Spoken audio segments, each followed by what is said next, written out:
without further ado, we're going to play some Jeskai Ascension Breach. Now, this is not JAC, which is Jeskai Ascension, the enchantment from Khan's block. This is Pyromancer's Ascension, so maybe I need to change the title to Pyromancer's Breach or something like this. But Pyromancer's Ascension is an enchantment for 1 and a red. Says whenever you cast an instant or sorcery spell that has the same name as a card in your graveyard, you may put a quest counter on Pyromancer's Ascension. Whenever you cast an instant or sorcery spell while Pyromancer's Ascension has 2 or more quest counters on it, you may copy that spell. You may choose new targets for the copy. So this leads to a storm-ish, storm-adjacent deck, potentially, with the added twist that what you're trying to do is dump cards into your graveyard so that you get the counters on Pyromancer's Ascension as quickly as possible so that everything becomes forked. And at that point, Manamorphose becomes completely insane. Things like Prismari Command become very powerful. Archmage's Charm is exceptional. Lightning Helix and Lightning Bolt will close out a game with blinding speed. And then, of course, you've got Underworld Breach. Underworld Breach is going to eat swaths of your graveyard, but if you already have your counters on Pyromancer's Ascension, you're not really going to care. So then you use Underworld's Breach to unload your whole graveyard using the Manamorphoses and such to generate mana so that you can kill your opponent. There's only 2 Underworld Breach in here, so it's not a major component, but it's certainly something you can do. This deck will fold pretty hard to heavy graveyard hate, but Dredge is not the flavor of the month at the moment, so maybe we get to dodge that a little bit.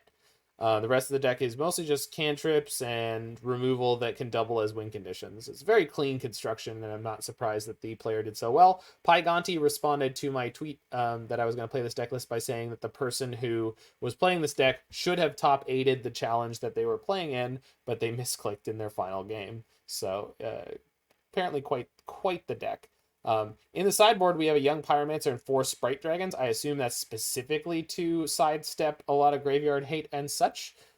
Also, if people board out all of their removal in otherwise removal-heavy decks, then you can really give them the business with Sprite Dragons and Young Pyromancer. We've got a couple Force Negations. It's a Kor Firewalker, so random concessions to other decks that the creator of this felt like they needed some backup for it. We got Cleansing Wildfire 3 copies and Lurrus of the Dream Den as well. So I do not know that much about even trying to play this deck, but at least I've got the right one loaded up for this league, so let's rock and rumble.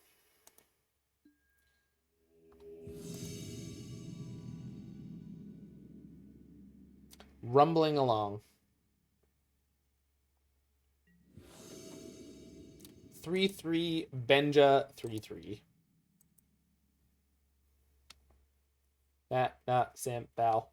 Hi, Brian.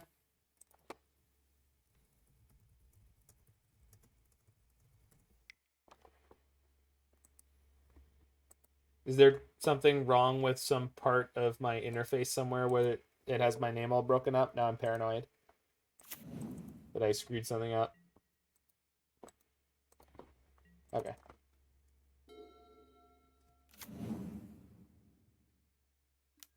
Ah, John. So it's come to this.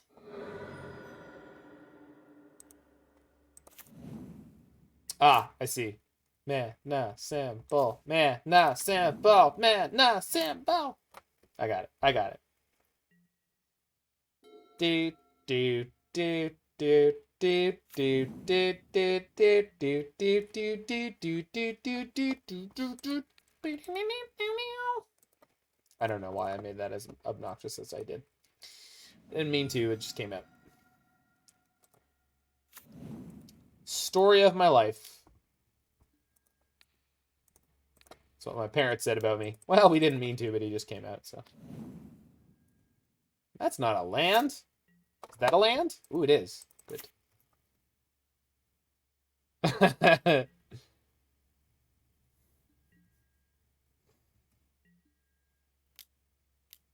I mean, I find your interpretation very funny, Roy.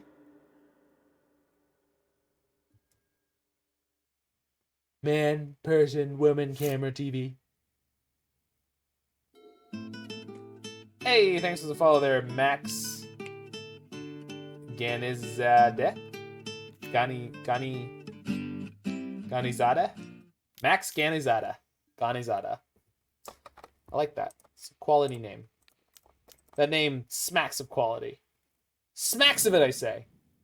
Reeks of quality. Did they get a forest? Why? Do they not have a... They have 7... What the hell? I mean, I'm not mad. I'm just confused and aroused.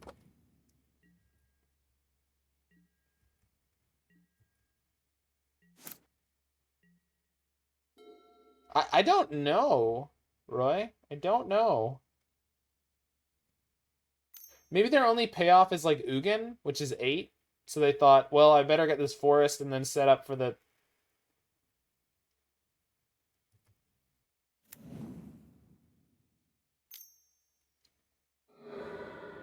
I really can't fathom what happened there.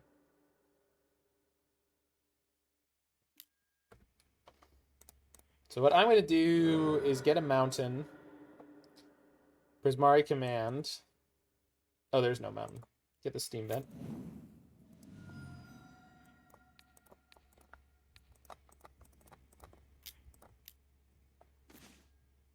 Ditch, Bolt, and Helix.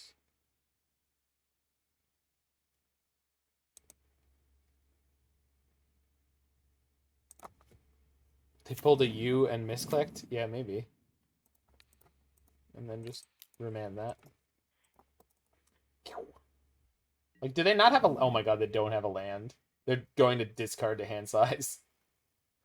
Wild.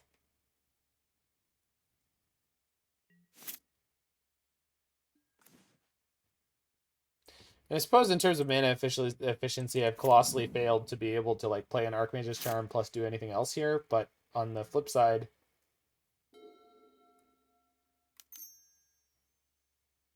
Yeah, you can have that. They can't possibly play an Ulamog this turn, so I'm not really worried. And like 5 mana is not a big breaking point. This is just them getting the Gigantha, right? And then they're going to go end step and then discard to hand size? No, okay. No, they don't have to. At least they won't be discarding to hand size. Thank God for them. Can't I find this punt lobby you have joined? Seems free. Free? You gotta be that whitelisted streamer luck, Krelly. It takes a lot of work to get to this point. Oh, I am terrifically glad I have a counter for that. That would have been a ginormous pain in the ass right there. I really hope they don't have another one of those or I'm going to be real frustrated. Whew. Why did we let them get Tron? Because I was more worried about what their follow-up card was. See that Relic of Progenitus? That would have come down.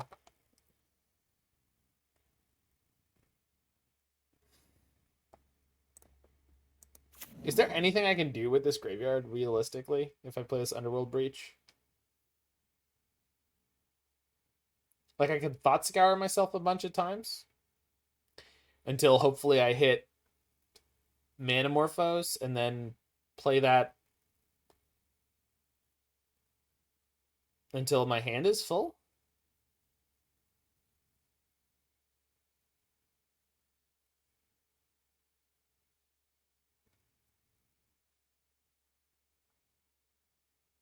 I honestly think it might be better to just pass here and see what they do. If they play like Karn Liberated, I don't care. If they play Ugin, I don't care.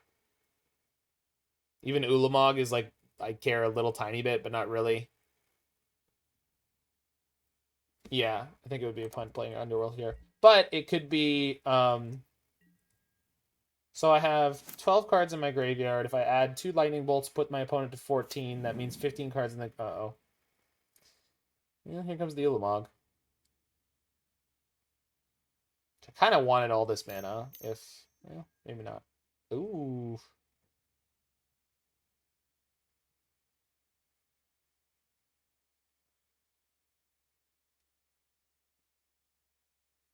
I know I need to draw with Charm.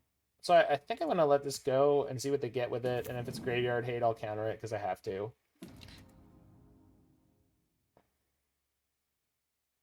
I can just bolt the Karn or just not care about it.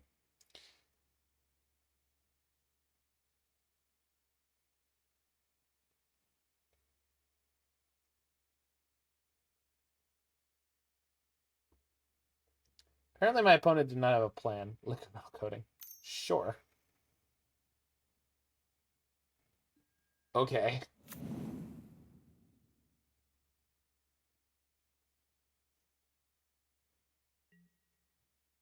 All right then.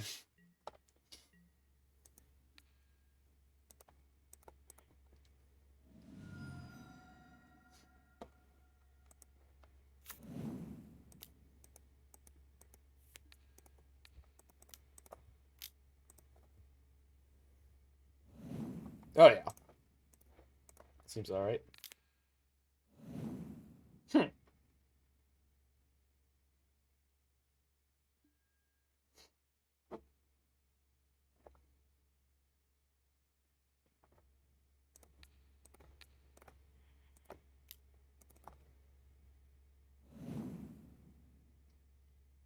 So I'm assuming the land they're going to turn off on my turn is the Raugrin Triome, which I could then bolt the Karn with. Although, I'm actually trying to win this turn, so I've got 1, 2, 3. I put Manamorphose in the graveyard, which means I can draw to a full hand size by exiling my graveyard, see if I hit a Pyromancer's Ascension on the way. And if I do, and then...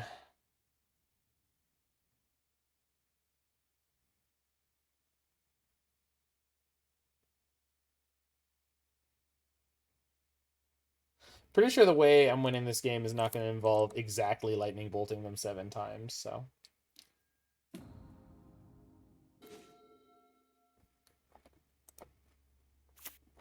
So if I play the Breach, and then I can go Manamorphose, Manamorphose, Manamorphose, and see if I draw into the Pyromancer's Ascension, then be able to play it. And I have another one for next turn anyway, so...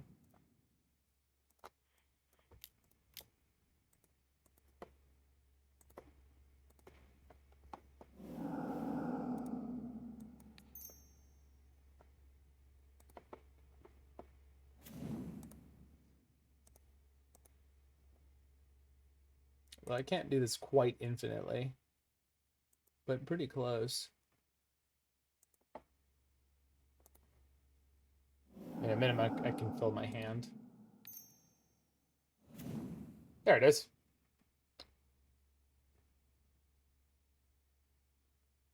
There's no second Manamorphose in the graveyard, though.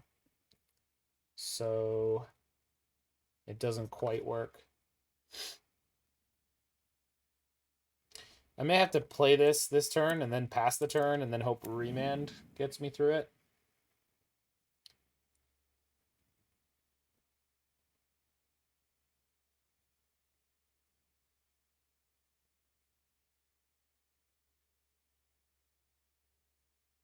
Because the thing about putting the counters on the Pyromancer's Ascension right now is it just doesn't matter if they have an Ugin.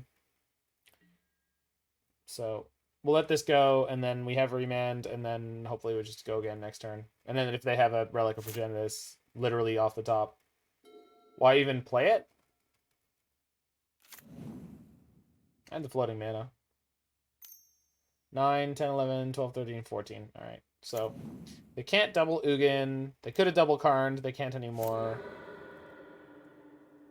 Just need to dodge Relic more than anything else.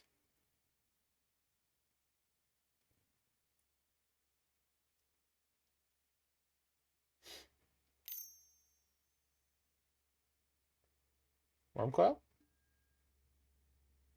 Hmm. That was a close one. Damned Neutron decks with their Neutron deck technology. Yeah. I no, I 100% agree with you. Like, I agree that that was a misplay that I made because I had this floating mana and the inkling feeling that I needed to use it, and it was very close to being problematic, but it wasn't. So I got away with it, and I am not going to learn from my mistakes, probably.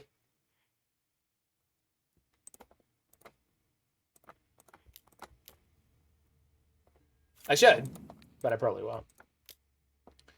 So casting Thought Scour. The other Thought Scour is there. So we go Exile, Remand, Lightning Bolt, Remand. Sure. Triggers that. Always yes. Always yield. Now I've got my 2 counters, so we just go Bolt. Straw. Always yes. Always yield. I need the Manamorphose. Same target.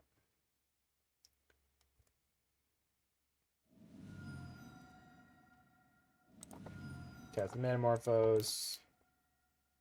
1, 2, 3. Yay! We did it!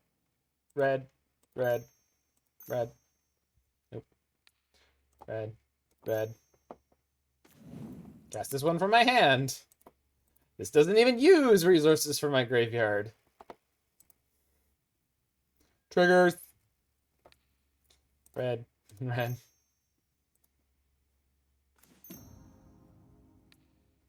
Red, red. I will bolt you, sir. Madam. Brobot. Whatever. I will bolt you again.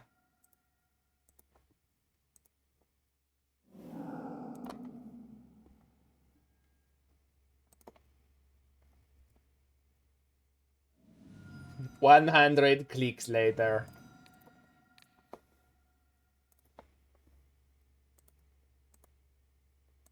In the house of the Pyromancer, there is quite a bunch of death.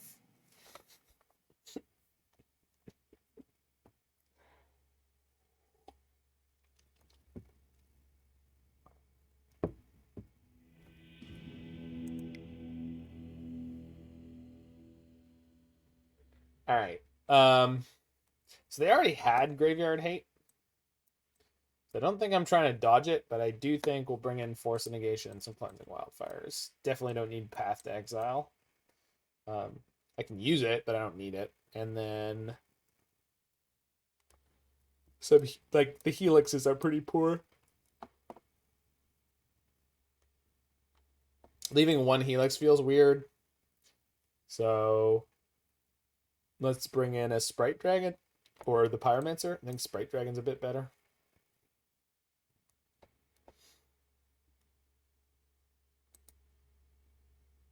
Yeah, I like this.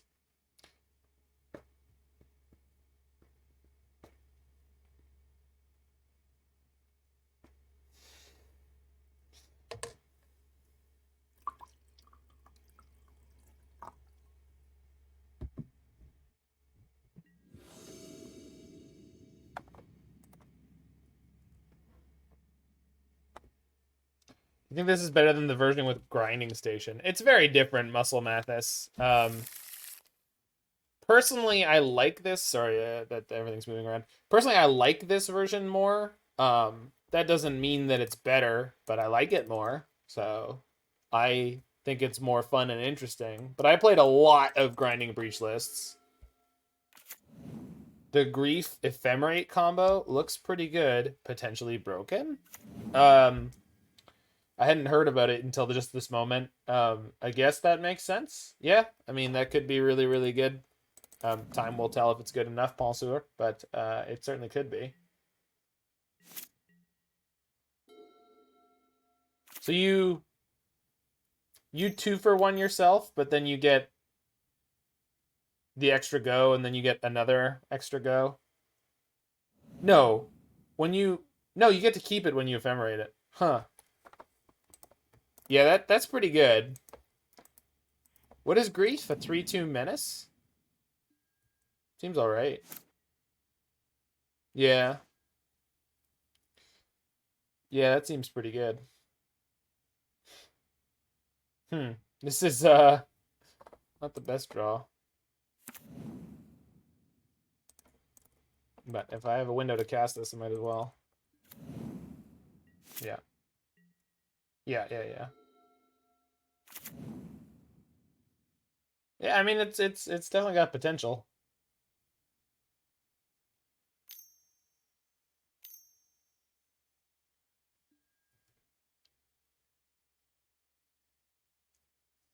Many card interactions have potential, and the deciding factor is going to be whether or not you can build the right deck around that.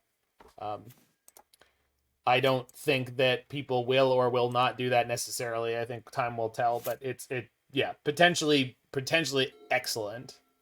That is a lot of value. Karen.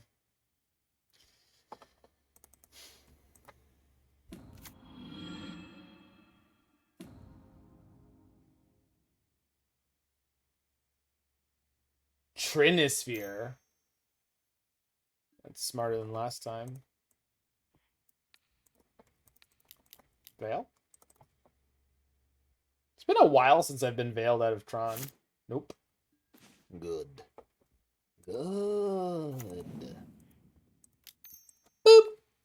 Right on the nose. Get out of here. Grief and Unearth.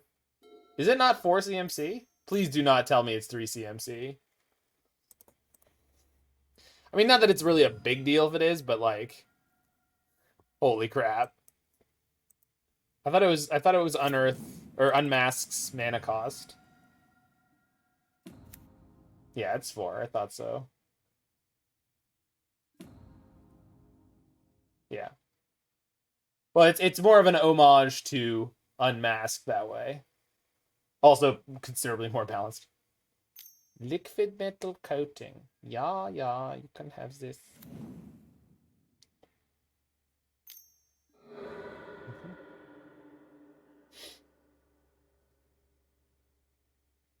Sanctum, sure.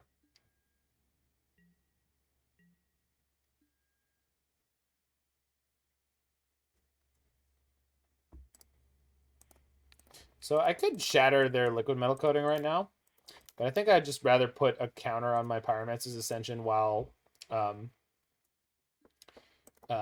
drawing 2 cards, and then there's a very high chance that I'll be able to respond to the liquid metal coating by playing something. I mean, I could already play Prismari Command, but yeah, there we go.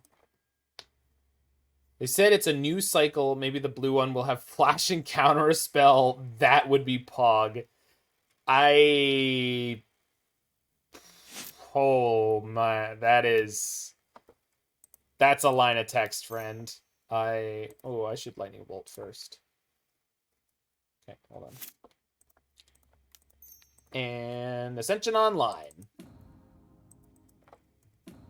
We're about to wreck their shit. That we are, Doctor. That we are. Call a doctor, but not for me. I mean, whatever. Are we? Because I don't actually have a way to win this game right now, but what I can do is just pass the turn and just like eat them alive with like sort of a control like strategy from here where all my spells are just doubled. Like I can't imagine how they dig out of this. They put Sanctum of Ugin in their hand, which means they're about to go up to 9 mana, which is not a threatening amount. Unless they have like another tower or power plant in mind. If they play an Ulamog, I really don't care because I just go double Prismari Command, get 2 treasures, loot myself for 4, and then just set up to eat them alive next turn. So like, there's almost no threat they could possibly play here that I would actually care about. Okay, so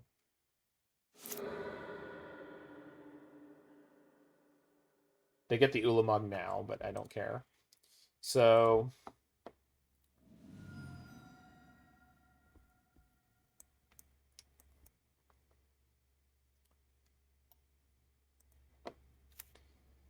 listen, folks, this piece right here, this is my recital. And I think it's pretty vital. So let's see. Target player draws 2 and make a treasure. Yeah. So check this out. So yes, always yield. Okay.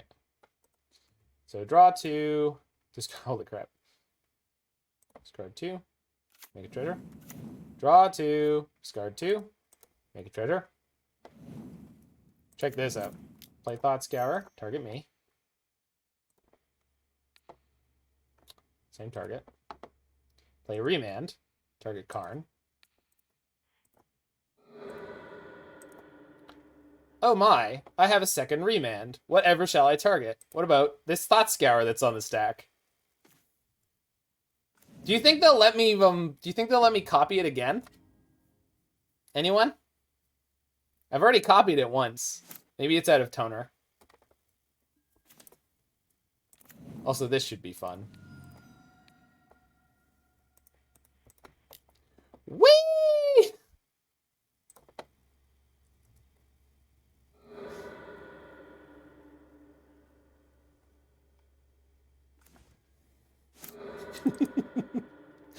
You literally just said, Jiggy, you're like, you're about to wreck their shit. I start wrecking their shit. You're like, no, it's too much.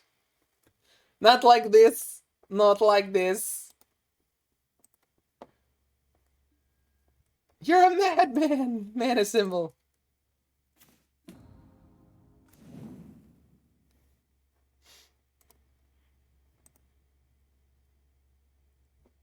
Yeah, I got another Remand. Started feeling bad for the opponent. Then you remembered they're playing Tron. It's just like Bart. You know, Lise, sometimes I start feeling bad for the teachers. Or I start feeling bad for them. Then I remember they're trying to teach.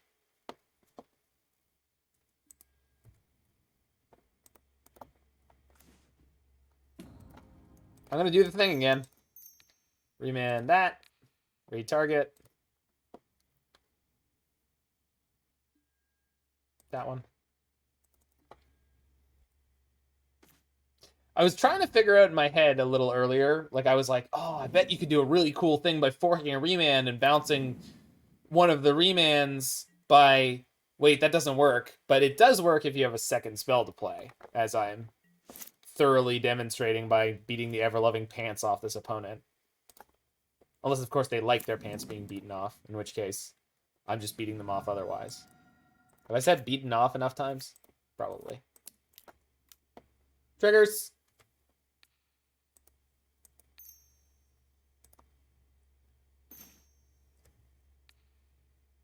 Second Ascension, let's go overkill. Yeah, all right. The reason I didn't do it last turn, Jiggy, was I was concerned about my mana. But that's no longer a concern. Also, we just hit a Manamorphose, so it's over. We just went Ultra, Mega, Turbo. Nothing is ever matters anything ever again. Yeah, this deck seems really good. Already.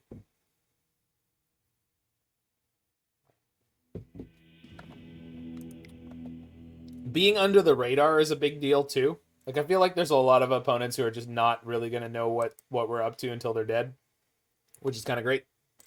The Grinding Breach deck is so much on people's radar, and I'm pretty sure people hate losing to it, and so it's something that really sticks in their craw. But this one hasn't been popular enough yet, or relevant enough yet. You just shoot a cat out of your place. Did you know the cat, Roy?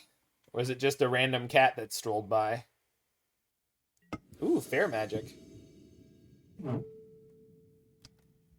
You welcome that cat back. Oh no, my chat box disappeared. Come back. Okay, hopefully that's still lined up. It is, good.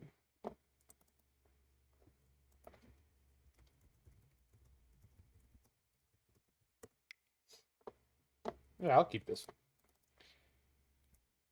For the moment, this is like Fun Storm. Now, I know you didn't have a cat, Roy, but like maybe it's your neighbor's cat. Maybe it's your roommate's cat. Maybe it's a cat of many colors with a Technicolor Dreamcoat for some reason. The cat gave you a look like you were denying entry into a club. You were. Hey, is this club Roy? No, get out.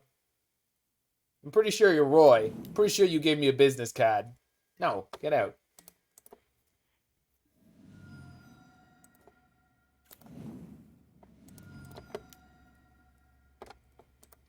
Good draw.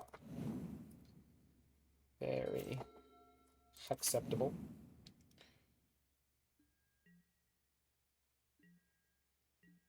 Are we against Ye Olde Esper?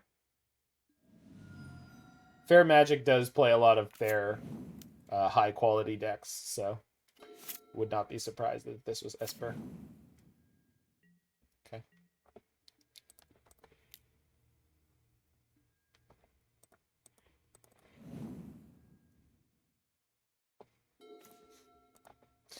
Yeah, I love when the feeling when someone calls the wrong number and then upsets themselves by telling them that it's not.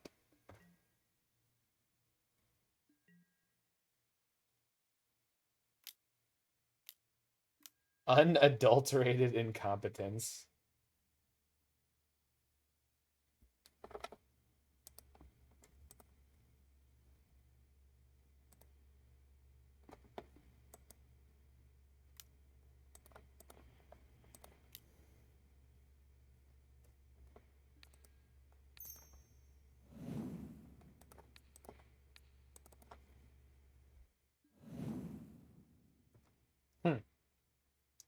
Not the best trade ever, but I'll take it. I tapped the wrong lands. Sure. Holy crap.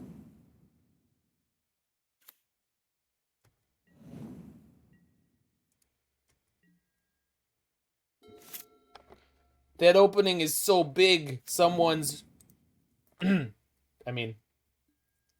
Anywho.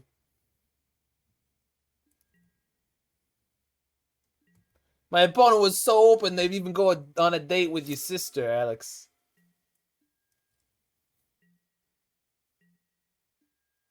I don't think Alex has a sister. God, I hope not. Can't imagine having Alex as a brother. It's insufferable as a judge peer, so... And by insufferable, I mean the greatest gift we've ever had. Going again, huh? Alright. Opponent is dedicated to getting above maximum hand size here.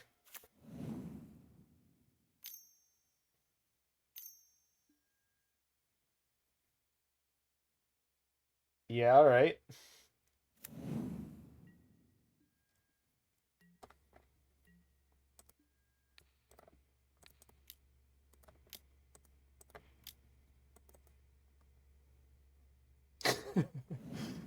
Thanks, Roy.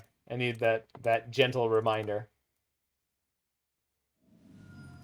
Hashtag not all mods. Hashtag yes all mods.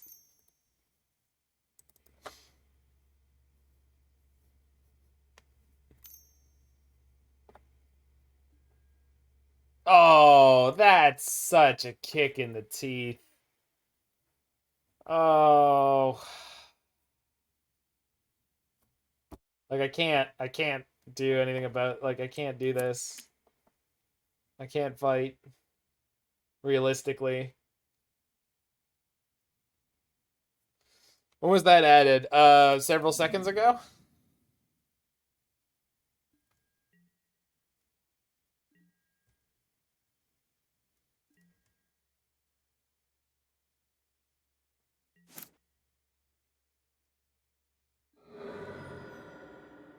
Your brother's lunatic. That does not surprise me at all.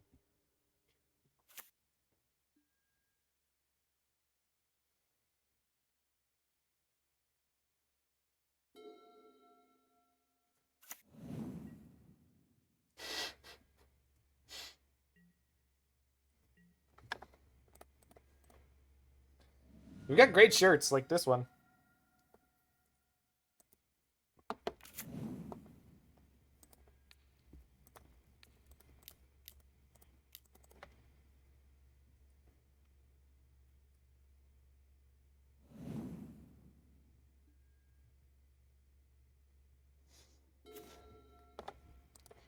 Well, hopefully they at least need to commit slightly more to countering this one, because now I feel like I have no outs.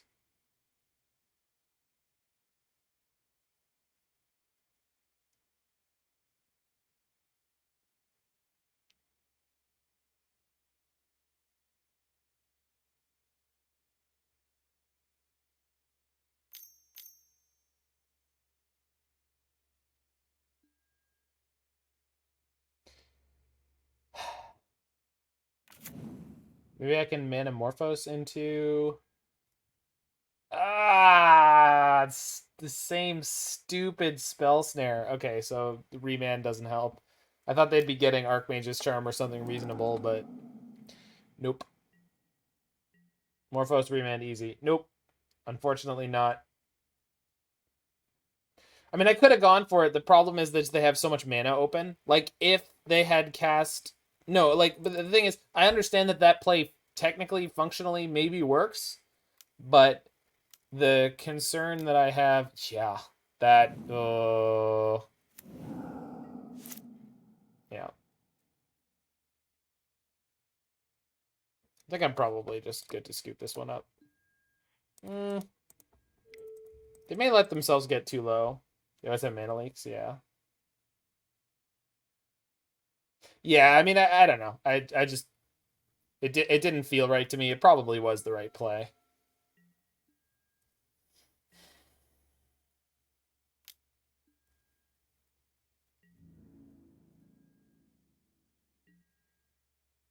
Yeah, Kaya's Guile is terrible for us. Luckily, with the Tron opponent, we dodged all their graveyard hate. But something tells me it's not going to be as easy here.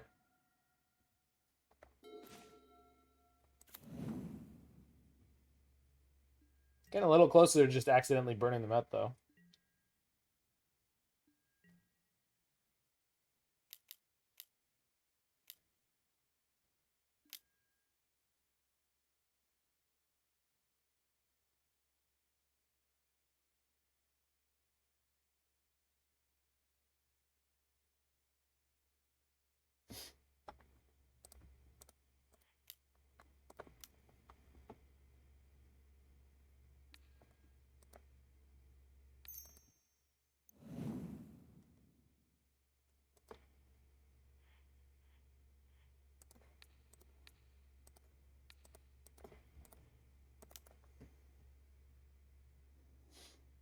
So shock them, draw 2, discard 2. It's not exactly what I was looking for. But that is theoretically lethal damage.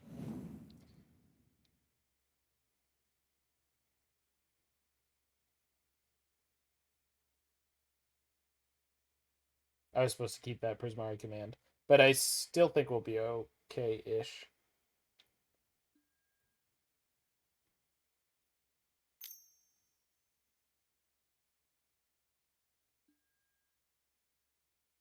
Huh?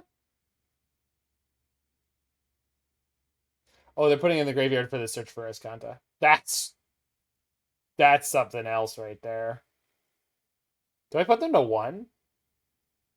Like, they can have Kaya's Guile, but this seems like a desperation move. Let's just go ahead and put them to 1. And then Archmage's Charm as backup for my next burn spell seems pretty money.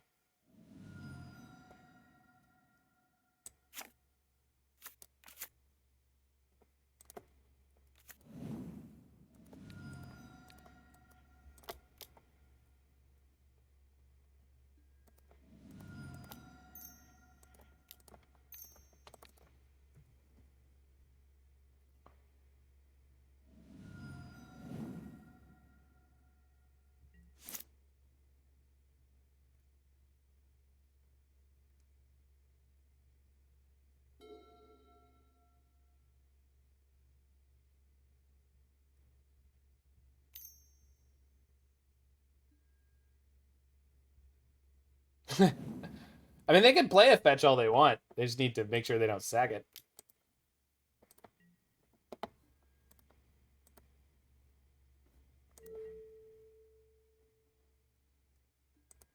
Okay. It's a good draw. If they activate their Escanta end phase and step, I'm going to Archmage's Charm myself and try to draw the kill.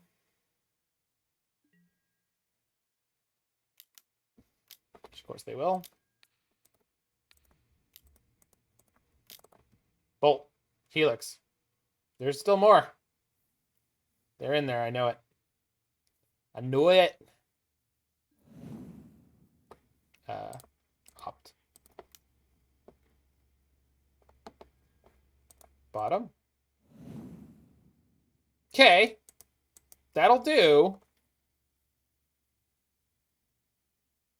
Depends on what they put in their hand.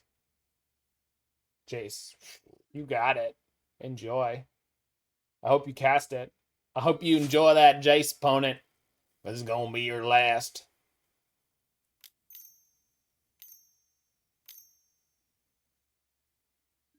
Oh, yeah. Bounce your Snapcaster. Go full value. Don't look back. They Fate Seal me. Wow. That's ambitious. That is ambitious. Okay. So most of the things I need to worry about this at this point cost 3. And I have a Remand, so I'm going to go ahead and Thought Scour myself here.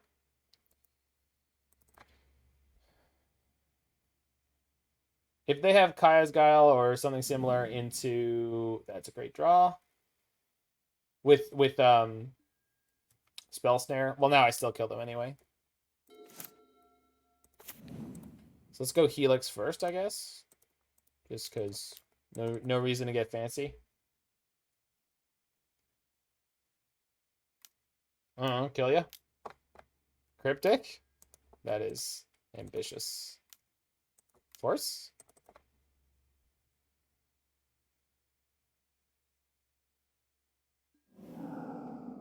Okay.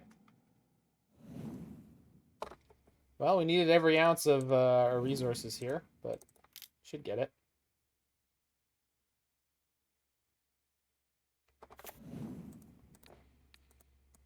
Bolt you? Die! I can't believe we won that game. I was ready to check out of that one, but we persevered.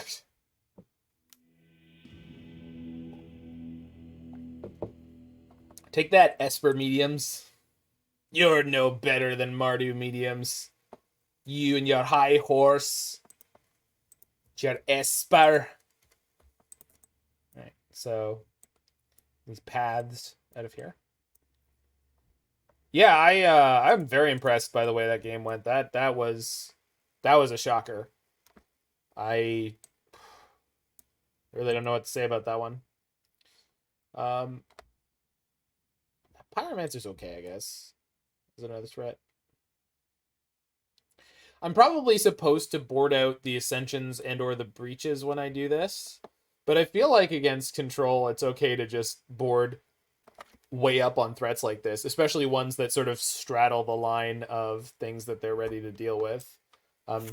Sprite Dragon triggers off of me casting a Pyromancer's Ascension, so it doesn't feel too bad. My curve's not moving up too much.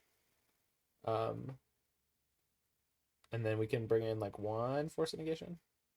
Yeah, we got game 1. It was huge. It was kind of ridiculous. I can't believe that that's how that worked out.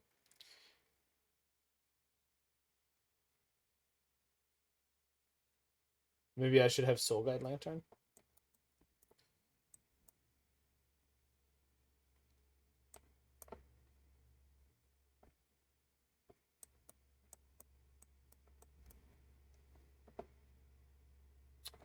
This seems interesting, to say the least.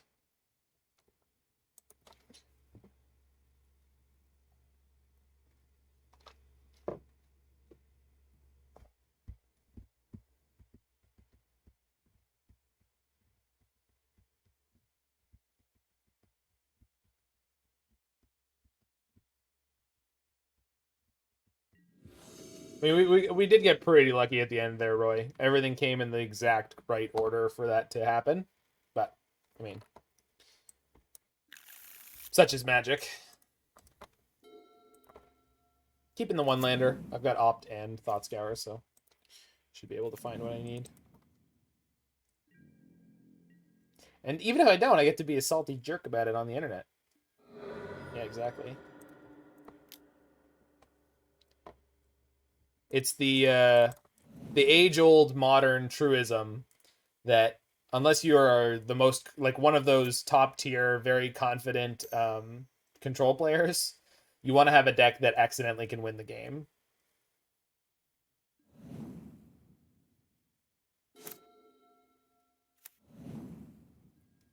If you want to play Jund in Modern, you better be goddamn Reed Duke. Or you're just having fun. That's fine too. Like, it's fine to come in and have fun. It's fine to slowly improve, etc., etc., etc. But at the end of the day, having a backdoor out to win is just great because we are playing an inherently chaotic game, so...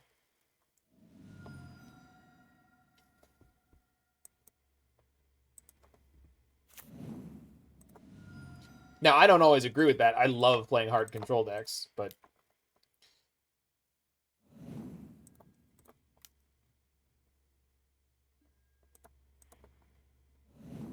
Uh-oh.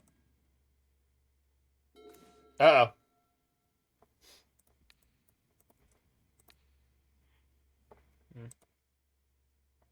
Yeah.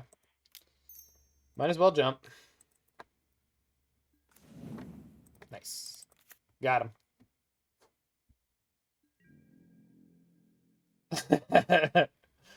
Wouldn't call top decking like a god accidental. 100% skill, baby.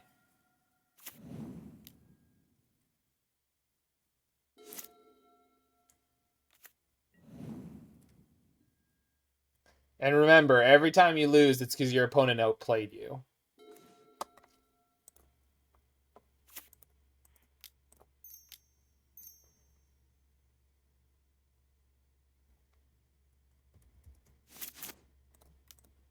So God Lantern.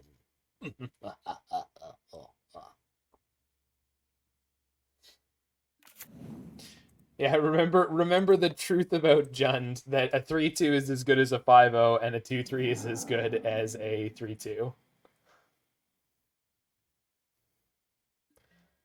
Also, Roy, I highly recommend that you listen to the episode of Everyday Eternal that's coming out either tonight or tomorrow.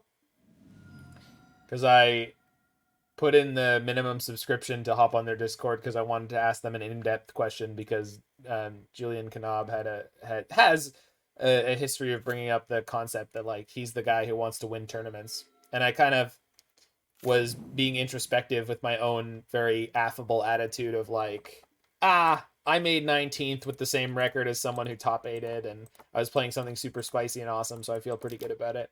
And it's one of those things where it's like this struggle of like, I'm a well-balanced human being who's not overly invested in this game full of randomness, but also I feel like maybe if I did invest in such a way that I was more aggressive about trying to be the winningest, that maybe I would do better. What do? So, and apparently they spent a good 30 minutes on it, so I'm interested. I'm very interested to listen to that tomorrow. Well, it's just one of those things where I'm just really interested in it because I think he's one of the people who is able to take the attitude of, I play tournaments to win tournaments. I'm not there to top 8. I'm not there to do well. I want to win the tournament. I'm there to win the tournament.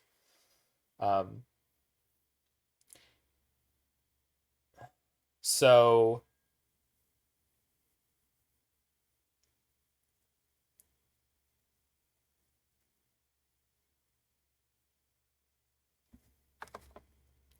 I'm losing 10 cards here. But essentially they're just burning off a card to do it.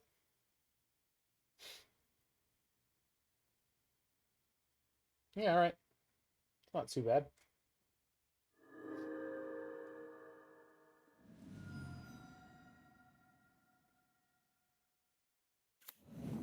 You suspect it's just gonna sound like listening to your parents. In what way?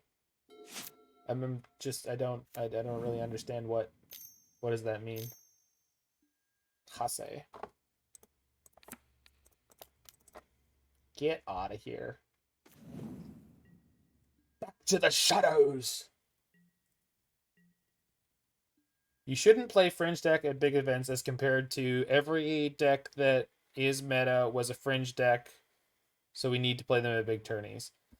Well, yeah, that's got a lot of layers to it that I don't want to get into while I'm trying to play a league. I think it's a really good discussion to have, Phoenix, because the concept that every big deck was a Fringe deck at some point is inherently flawed. That is not true. fringe decks are usually fringe decks because people can't seem to agree how good they are, or they haven't solved them yet. Because if a deck has been discovered, I'm going to use that word generously. If a deck has been discovered, if people know of its existence and it doesn't get picked up in a big way, it's usually for a good reason. Like KCI was well known, and one of the big reasons people didn't play it en masse was it was very difficult to do well. It didn't track very well with any other deck. It wasn't a particularly enjoyable experience. It's very mechanical. So you really had to be like an engineer style player to want to play KCI, even though it was one of the best decks you could be playing in Modern at the time. Drown in the Loch.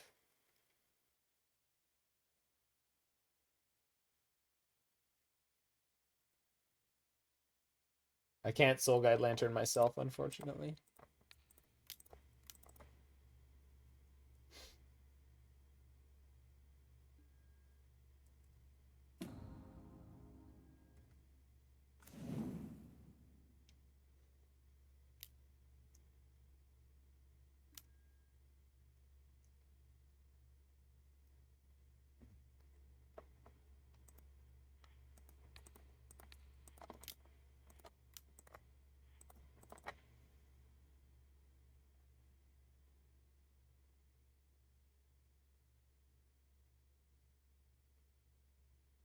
No, but like before it got banned, it was well known for several months that it was like very, very, very, very good, but that just nobody was like, it wasn't well known just how difficult I think it was to pilot it well. People just assumed that maybe it wasn't that good, and the actual truth of it wasn't that it wasn't good, it was that people weren't good at doing it. Maybe I'm not explaining this well, but jeez. Well, that's not the best draw ever. It's really hoping to draw one of the threats there.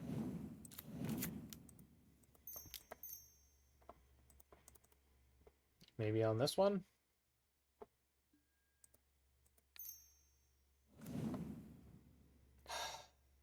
Maybe on this one. Although at this point it's a little bit too late. But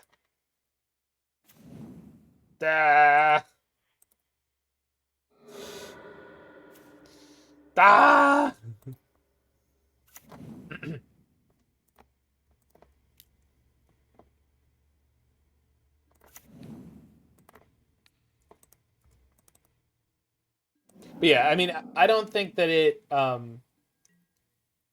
don't think it's necessarily true that like every great deck has frequently been an off-meta deck.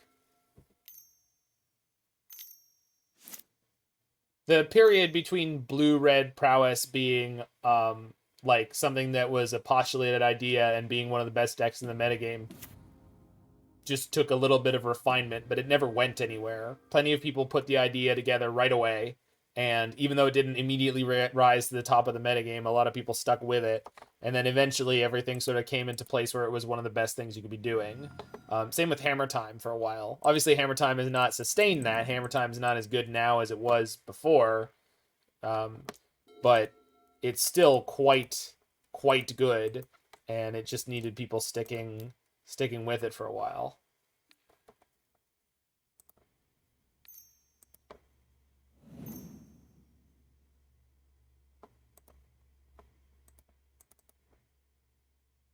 So no, I'm just saying neither of those points are particularly clearly black and white or anything. Not that that means much.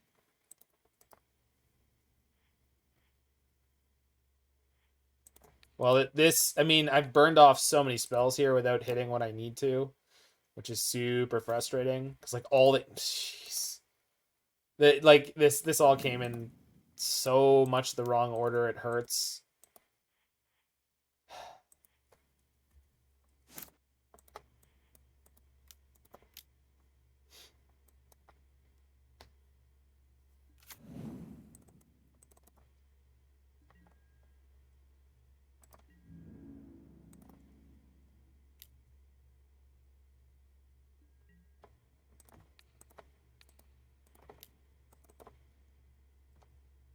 What? Are there 3 cards in hand?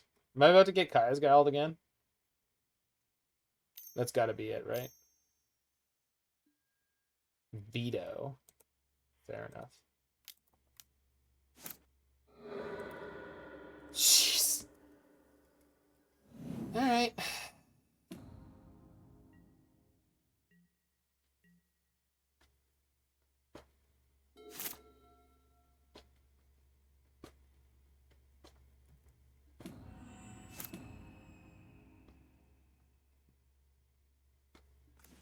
Koth, John, Avon, because we are land drawing experts over here.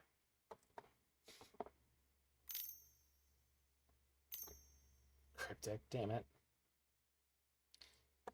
Yeah. Alright. Well.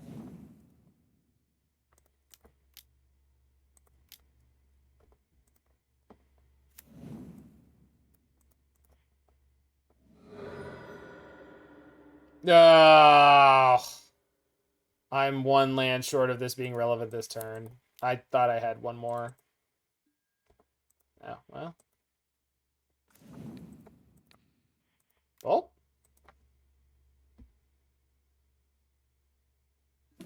Good. We're the best around. Nothing's gonna ever get us down. We're the best.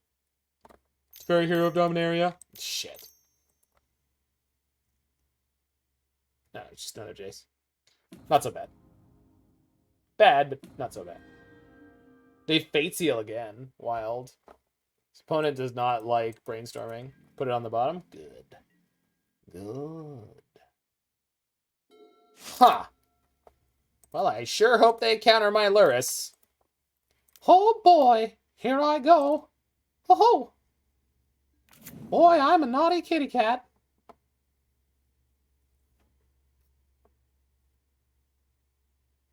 Alright, I have to play the Breach now, unfortunately. Oh, no, I don't. Because I have treasures.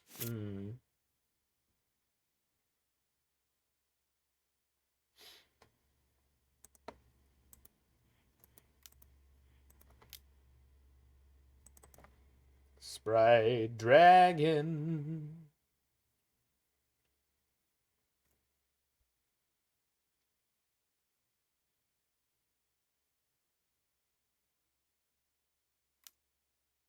Good. Oh, no! Oh, my God. That timing is so savage. Okay, you got me. Oh, my God. Oh. Fuck, that was so brutal. Yeah. I needed them to not have that. I needed them to have the freaking counter, but they had the freaking Kaya's Guile. The Drown in the Lock was the problem earlier in that game. The fact that they actually had removal for the Sprite Dragon was unexpected and annoying.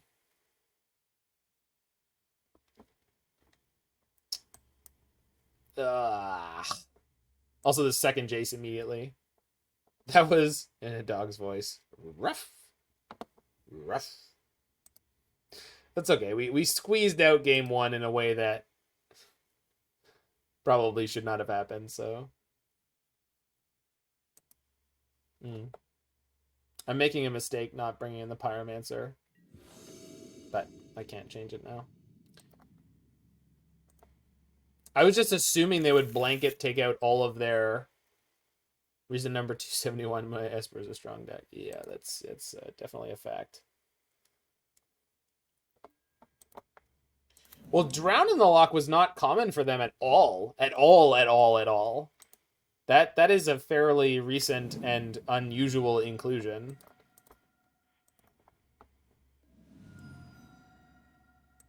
I mean, or it drifted in and out, maybe, and I just remember when it was out, but more than when it was in.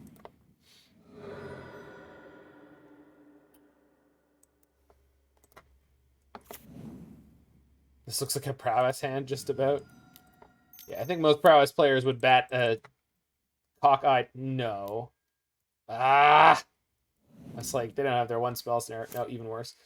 Most prowess players would bat a cockeyed head at my Remand, but sure. Certainly Now they're gonna have the drown. Yeah. No, just Mana Leak. Yeah, no. I understand. I very clear. I understand that you said just about, not that it was. Yeah, I get it. I'm just saying the just about part is yeah. You're accurate and cute, and I thought it was worth mentioning the one card that was very much not that. Why am I doing this? Because I'm ranting and raving about stuff that doesn't matter. Well, shit. That's not how I wanted to draw that. No, you definitely did not say that this was a exact copy of a hand that could be drawn in a prowess deck, and what the hell are you talking about, Zach? That's not what you said. Yeah. So's my opponent, apparently. Oh, no, you mean by burning off the Manamorphose, yeah. Yeah, but in this deck it has... But actually, it's very similar to Storm in that it has value in the graveyard as well as there. Do I want to cycle my Remand here? I kind of do. Yeah, why not? First Remand. The first one's free in this deck. That's the nice thing. First one is free. Anytime you play a spell for the first time to put it in your graveyard, it's basically for free.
If they have Kaya's Guile, I get screwed by going for this.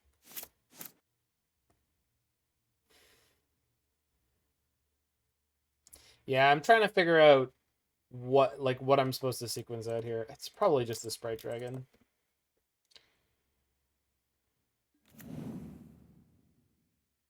They let it go.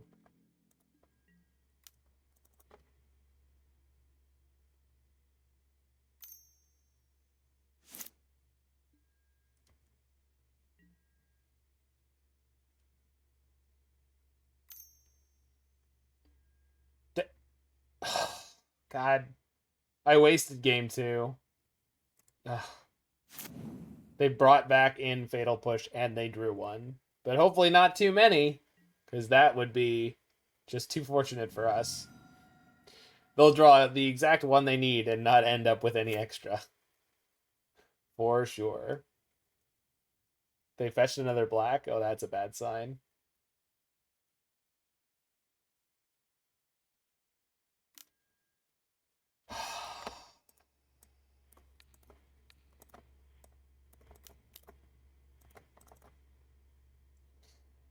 God damn it, Esper. If they've got another one, I really hope they just jam it to Fairy or Jace this turn. Nope. Back up. Oh, nope.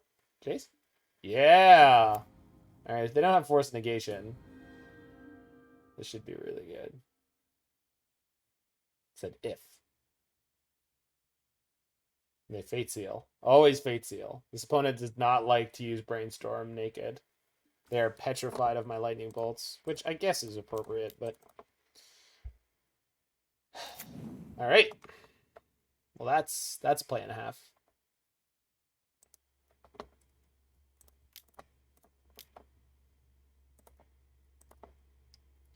Okay, I can eat a Sprite Dragon out, no problem.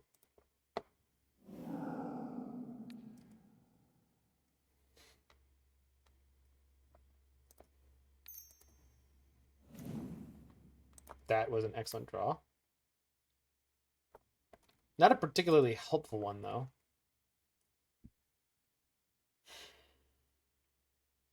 I mean, I can definitely kill her Jace, and I can play 1 or 2 more Manamorphoses before that. So let's do. Do they want to know what the correct plural of Manamorphose is? Is it Greek? I bet it is.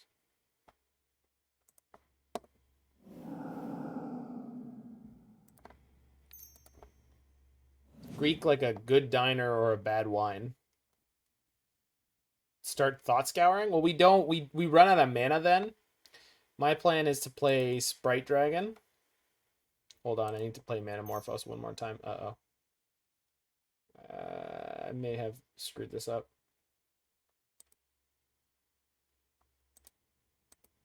I mean, I didn't screw it up, but it definitely is not gonna... I'm gonna end up working through more of my graveyard than I meant to, because I didn't add red. It'll work, though. No, we were never going mana positive.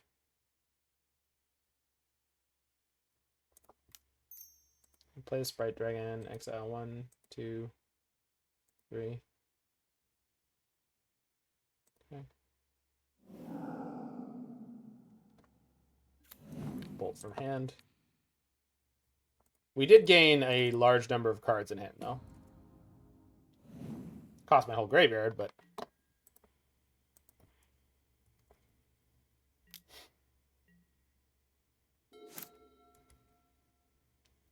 And I exiled my first Underworld Breach with the second Underworld Breach, and that is the last one in the deck, so... Another Jace? Because of course. Nope. Of course. How could they not have exactly that?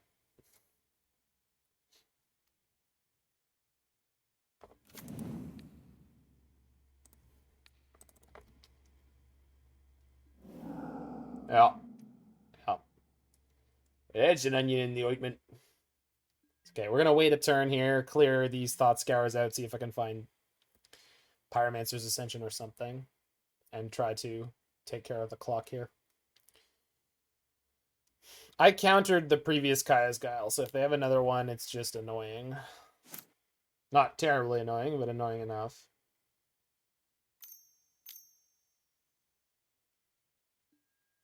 Snappy. Uh-huh.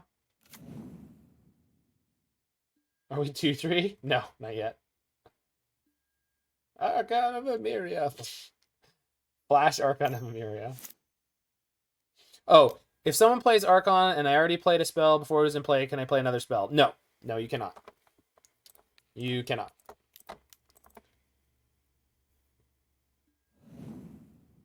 Archon doesn't care when it happened, before or after. It just sets a rule that says each player can only play spells if they haven't played a spell before this turn, essentially. So it doesn't care. As soon as you try to cast a spell, there's basically a little rule check that says, whoa, Archon's asking a question.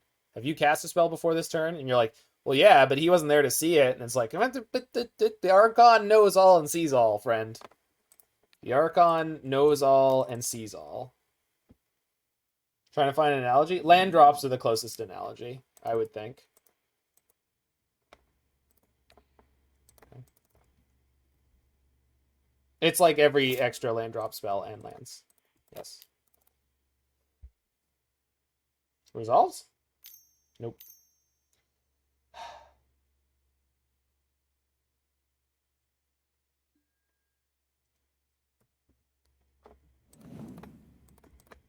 Resolves? God bless it. I countered your opt. What more am I supposed to do to stop you from having everything? Too bad you can't aim Soul Guide at us. Somehow I feel like that's okay.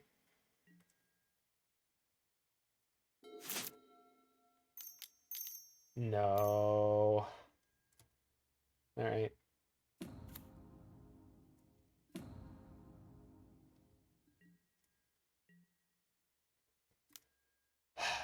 Okay.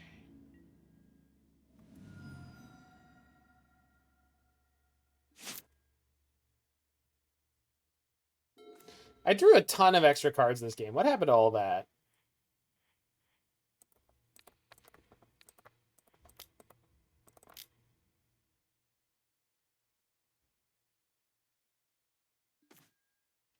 Oof.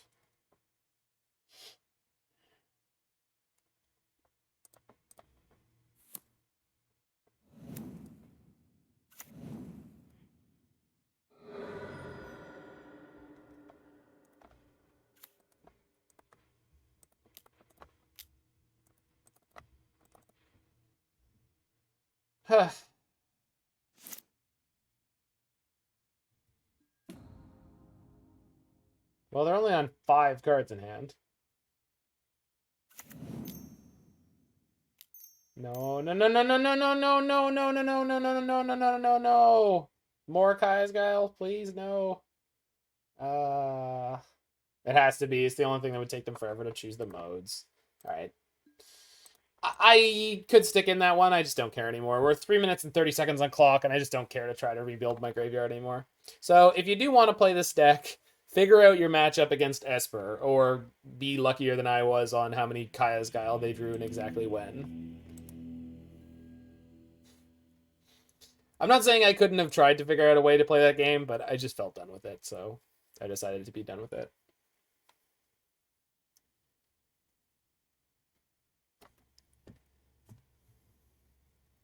As I said, this deck has a lot of value based on the fact that Dredge is not super, super popular right now. But Dredge doesn't need to be popular right now when Storm is popular. Does the Archon ability stay after it's dead as well? Well, you tell me on that one. That. I think you know the answer to that question. I mean, if you don't know the answer to that question, I think you can infer the answer to that question. So if you have a Dryad of the Elysian Grove in play, right, and you have 2 land drops available, and you play a land with a bounce trigger, and then your opponent kills your Dryad, are you able to play the second land? As a control player, you need to know the answer to that question.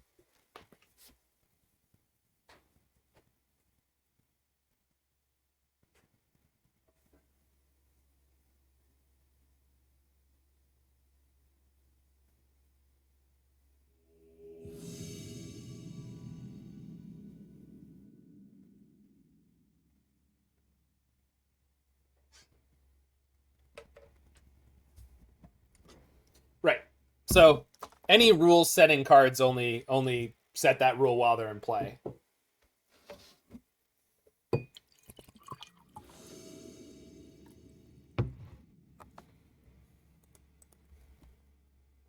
Sword of Sinew and Steel. Oof. Not a good one. Good hand, though. Good opener.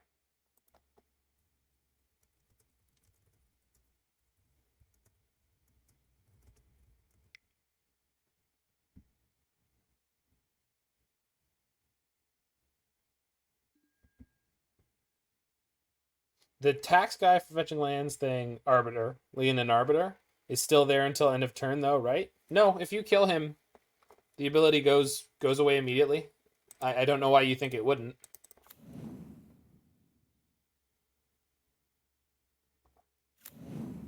Anything with a static effect. Anything. Ooh, this should be a really good matchup. Anything with a static effect will go away once the card is removed. I mean, I'm sure there's some kind of exception that Roy is actually is ready to actually with me with here, but yes, if you flicker him after they pay, they have to pay again. But if they haven't paid, it changes nothing.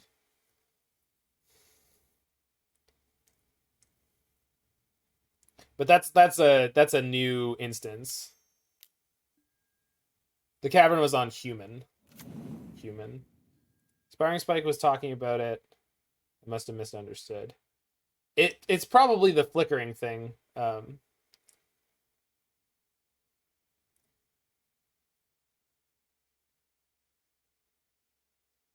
opponent has quickly found out that we're insane. There's only one thing for you to take here, opponent. You take the Lightning Helix. You take the Lightning Helix. Take the Lightning Helix. Thank you.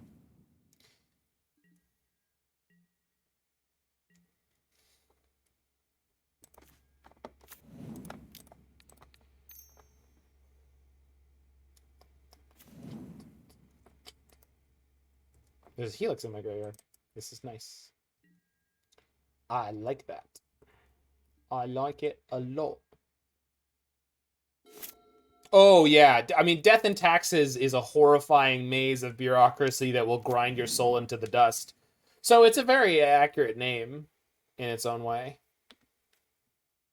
Yeah, the scariest thing about D&T is the very talented players can put you in a bunch of no-win scenarios where you either like you play into one possible thing they could have in their hand or another possible thing they have in their hand, and both screw you horribly. Very similar to and it's specifically because of Aether Vial, but it's kind of like playing against the red-green mid-range deck, where if they play Acceleration on one and you have a fetch land, you're like they could have Pillage or they can have Blood Moon, and everything sucks for me. So, hooray! I guess.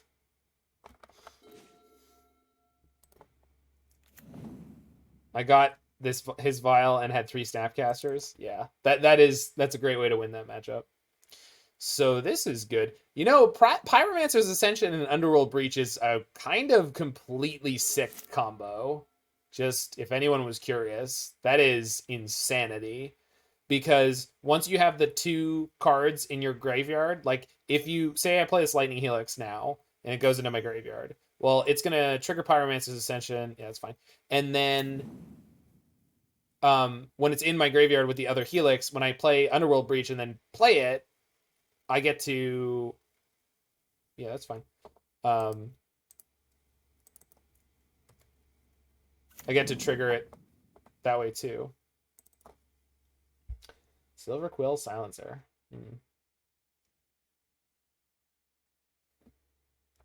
1-1, closer to getting a birthday present of channel points. Well, happy birthday, Crully. They chose Underworld Breach as the card for Silver Quill Silencer. That is a choice.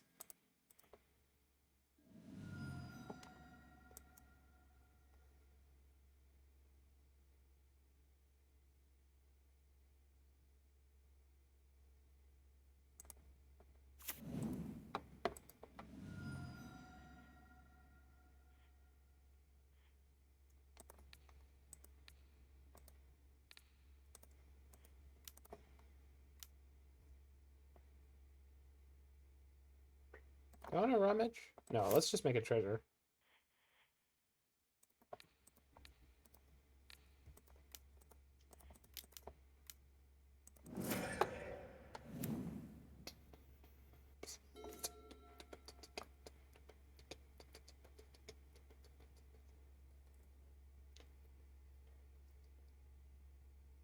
Yeah.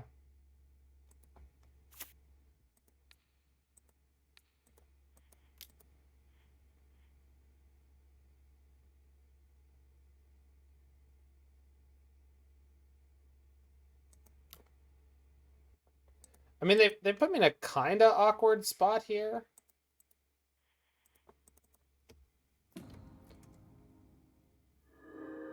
I think I just grabbed my Lurrus. I could play the Breach, and then... But I only have the 1 Thought Scour, so it doesn't really help me. Yeah, I'm just going to grab Lurrus here. This could definitely go sideways, but I'm not going to worry about it too much.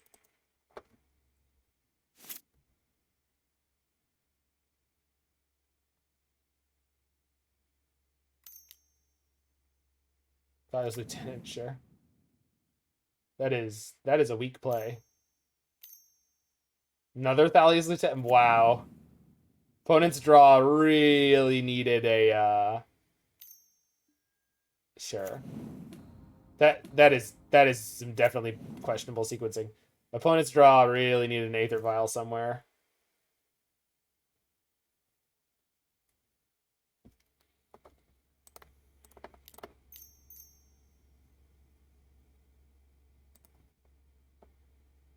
Does protection against X work against sweepers? When you say sweeper, what do you mean? Because it won't work against the word destroy all, but it will work against damage. So DEBT, det. There's technically 2 E's now. DEBT is the acronym, det, for what protection stops. And that is damage, enchant, or equip, target, and block. Block and target in the correct order. So damage, enchanter, equip, block, target. Those are the things that are stopped by protection. So you can always ask yourself, is this doing damage? Is it equipping or enchanting? Is it targeting or is it blocking? Those are the things that protection stops. Everything other than that, open season. So it doesn't care. So first we fire off a Lightning Helix. Oh, wrong target.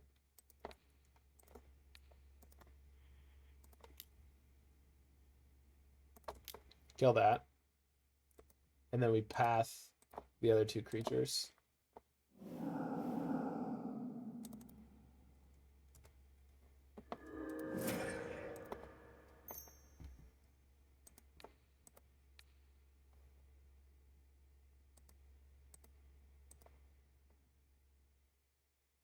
Kind of want to keep the Thought Scour.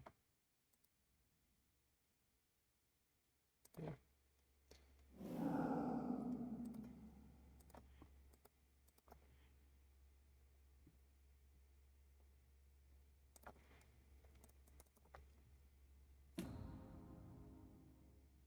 Yeah, you can always ask rules questions anytime you want, Ponsor.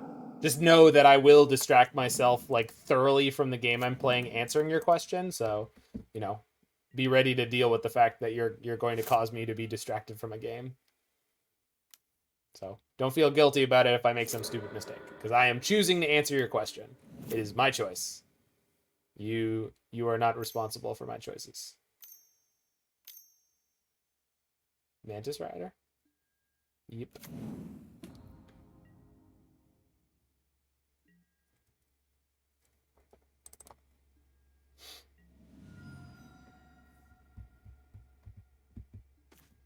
That's a draw.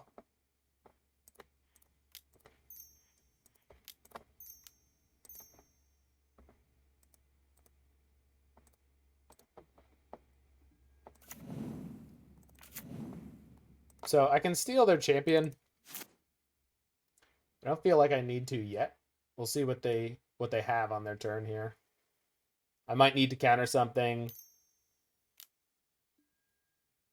If you give a Batterskull Germ, protection from colorless with Giver of Runes that has no other bonuses to toughness, the equipment falls off and it dies. You are correct, Firefly Kaleidoscope. That is a perfect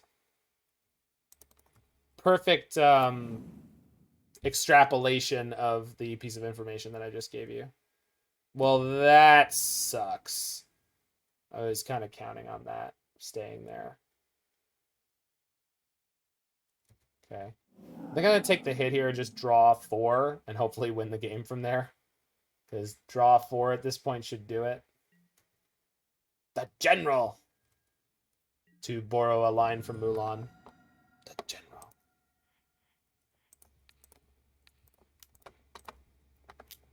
By drawing 4 cards here, it's fairly likely that I'll find removal for enough of these. And if anyone's wondering why don't I steal the Champion of the Parish and draw 2, you're not actually allowed to do that with the way spell copying works. It's kind of involved to explain exactly why, but that's just take my word for it for the moment. That's just not how spell copying works with modal spells. So if a spell requires you to choose a mode, you are not able to change the mode sort of mid-cast, let's call it that.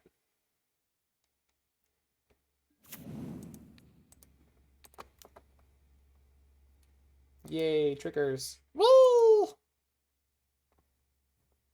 Yeah, no problem. Yeah, it's 100% a thing. I mean, it does come up. Like the thing you brought up, that's not like some niche interaction that never ever comes up. That is 100% a very real thing that comes up in games of Magic. So it was a very much a worthy question to ask. This is about to be a massacre, just if anyone's curious. So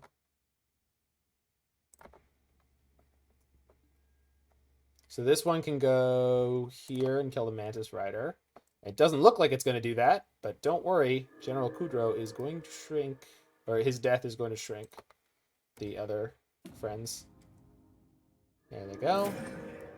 Now we play Manamorphose and generate 6 mana, draw 3 cards. Fire! Yeah, exactly.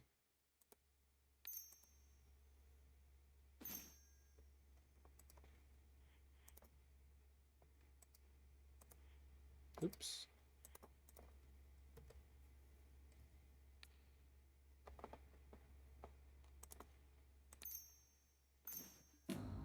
Quickly, let's speculate about Massacre. That's funny. You're funny, Roy. Whee!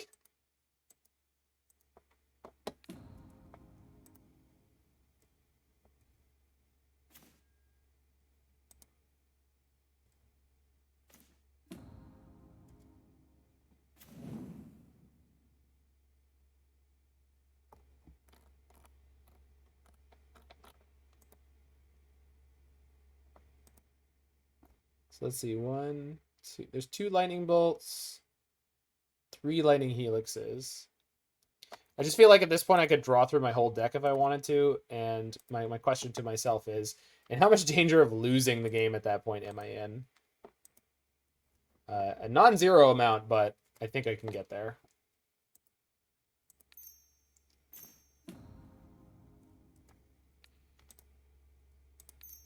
This is pod racing. Oh, there's a breach. Okay, it's all over. Where's my soundboard?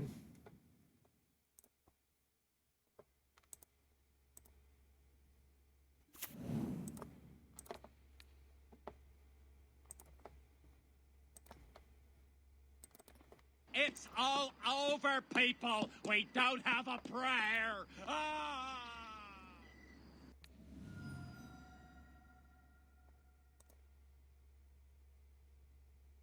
Yay! I'm a huge fan of the new Rowan Will in something like this in Standard. Aha. You go ahead and do that, Alex. You go ahead and do that. Actually sounds like fun. Okay, so Pyromancer actually sounds pretty good. And Anger. But otherwise, I think our matchup here is pretty much insane. So, is there enough other stuff to cut? I guess Cleansing Wildfire is pretty close to Stone Rain. Like, it's not really, but I don't think there's anything better to board in. Hi, Blitz. It's been a minute, brother. Number of viewers is 42. Actually, I think you were here at the end of last night. And I was just, like, tired, drunk.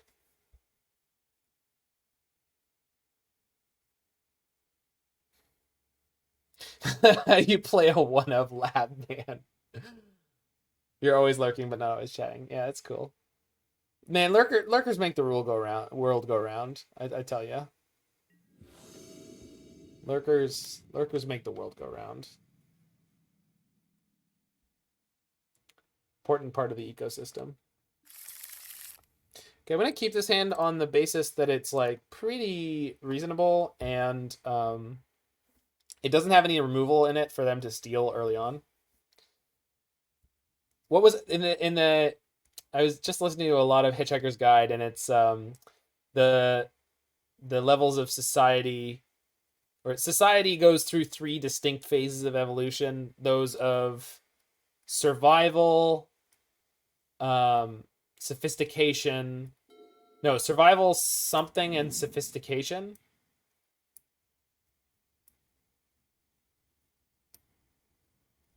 survival philosophy and sophistication. That sounds right, because it's characterized by the questions.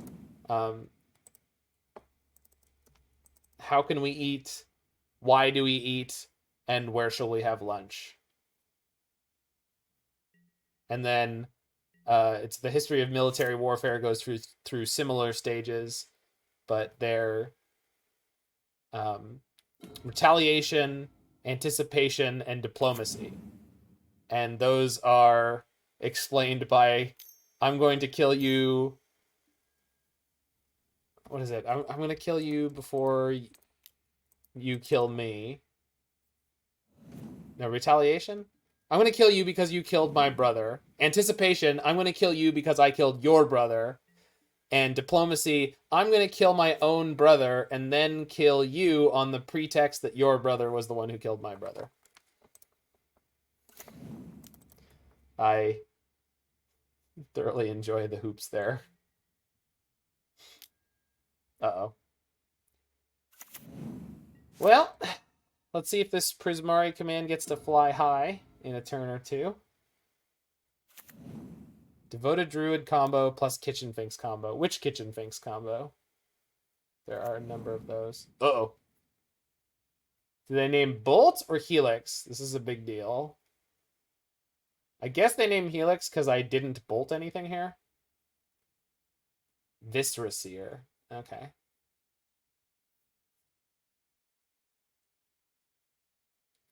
Yeah, Devoted Druid is one of those decks where I'm always surprised when it's not a big metagame force, because it seems so insanely good. Like, when I do face against it, it's like, you feel like you're literally under the gun from minute 0.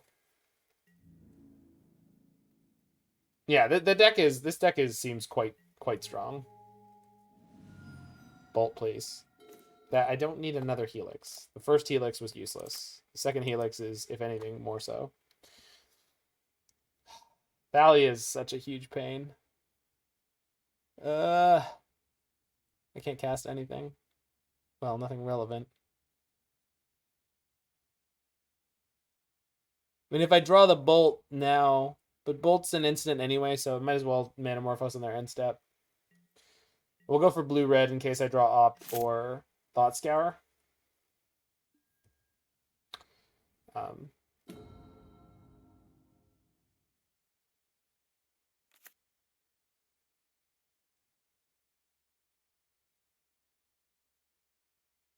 I mean, I feel like after Heliod, though, most people are pretty happy that you're actually just comboing to kill them instead of comboing to infinite life and hoping that you just die, like that you just roll over.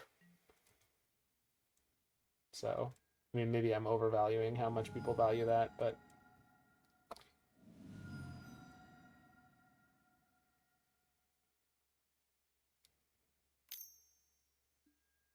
Jeez. Well, at least they're on 0 cards. Bolt, please. Not what I wanted. Land, please? No, just dead. We died to them having a great hand. Not surprising. I mean, I'm not even going to blame the Shuffler on that one. Like, they had a really good sequence. They made the right 50-50 guess of Helix over Lightning Bolt, and we didn't draw Anger of the Gods. Like, you know. They have... The frustrating thing to me is they will never know how good their sequence was there. Or, you know, obviously I could do the show hand thing, but that's just so likely to be read as me being a salty jackass that I'm like, I'm not enthused about doing that.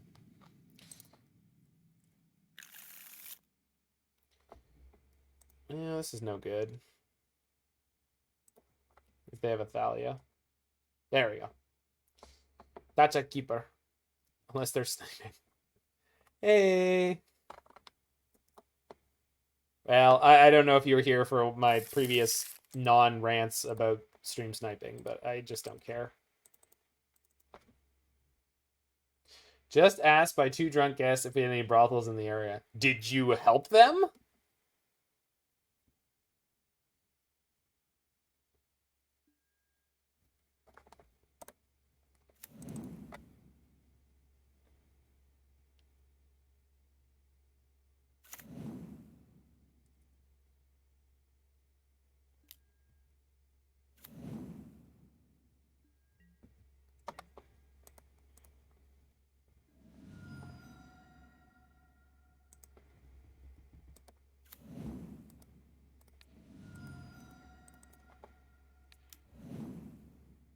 So you did. Well done. Maybe not the help that they were looking for, but, you know.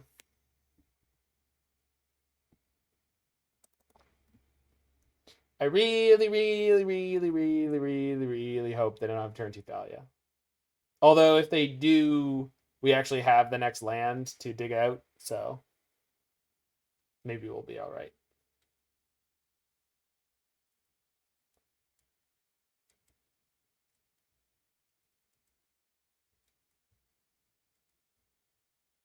I know what you're thinking. Am I going to steal their Aether Vial with Archmage's Charm so that I can vial in my Lurrus? Probably not, no. But I am going to shatter it if I have the chance. I'll have a meddling mage named Prismari Command. What a maniac. That'll teach me to have it really. That's cute. That's very cute, opponent. I appreciate your gumption.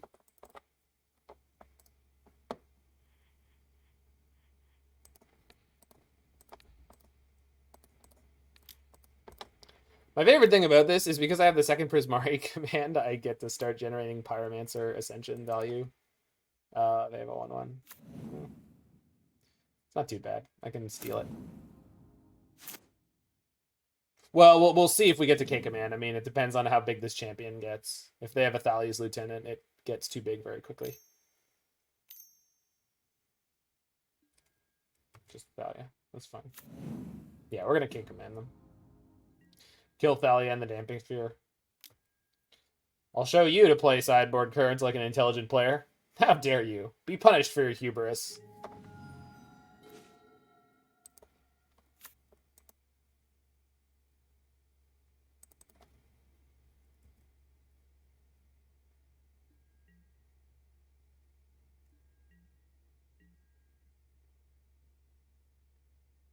I'm gonna wait until the end step if I can.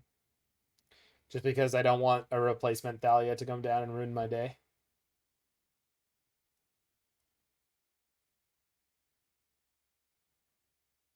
Habs 1, 2-1. Alright. Kudra?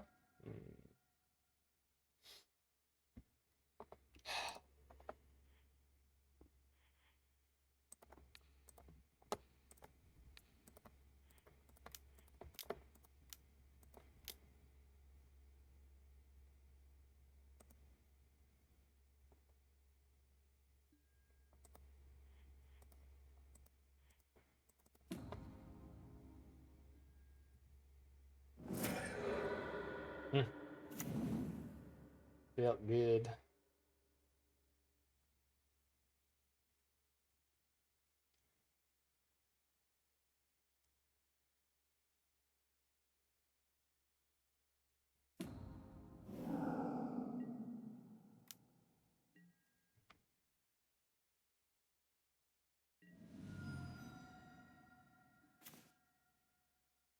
That's a pretty good draw.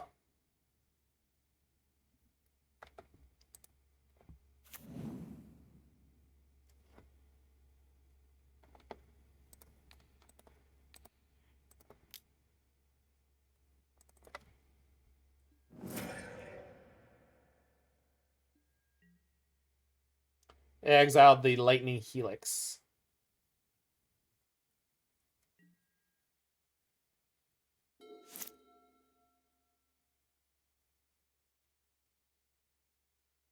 Card was Lightning Helix, Roybert. Lightning Helix.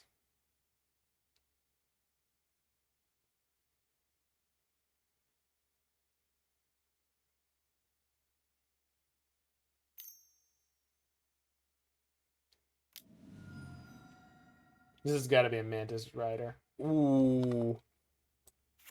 I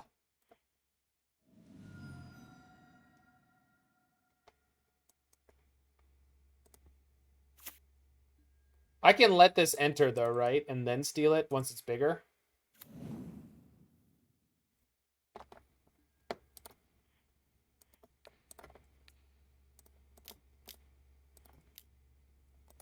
Yoink.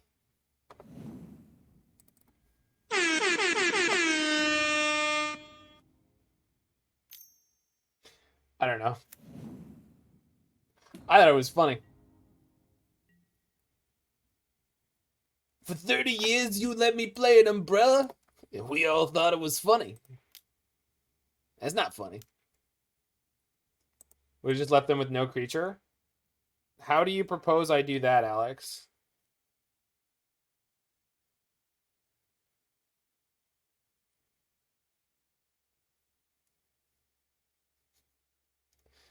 Sir? My judge superior? My lord, Phantasmal Image can target any creature.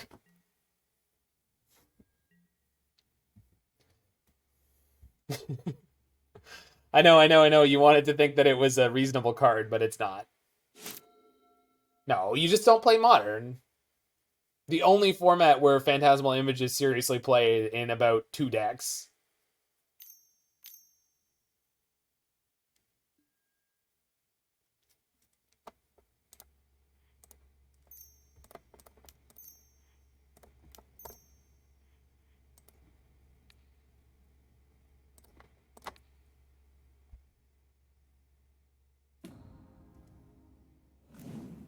Yeah, that'll do. That'll do.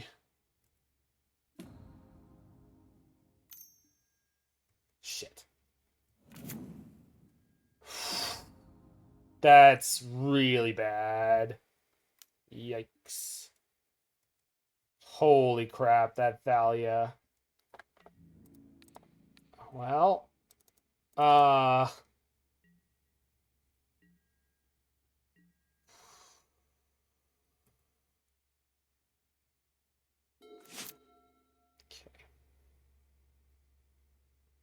so I can kill champion, steal hierarch.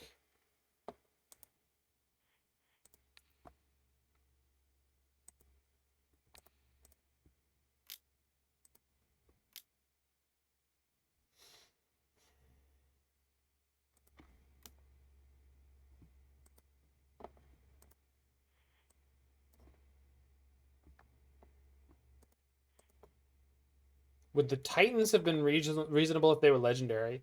Are you telling me they're not reasonable?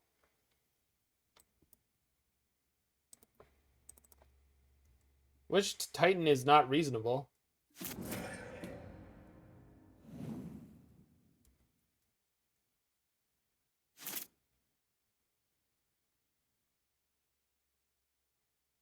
Played Phantasmal Image in Standard with Titans. Huh. Yeah, I mean, and Crocs is not unreasonable. It's just really good. Well, like, are you saying that Primeval Titan is an unreasonable card in and of itself? Because it's not. Like, Primeval Titan is a great card, but it's not because the card is that good. It's because the 2 lands that you get cause it to be essentially like a 1-card combo kind of card, right? Does that make sense, Roy? Because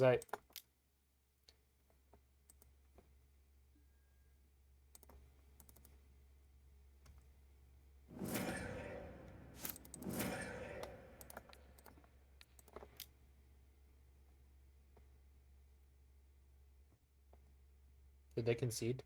Nope. Alright. Just being chunky. Same target.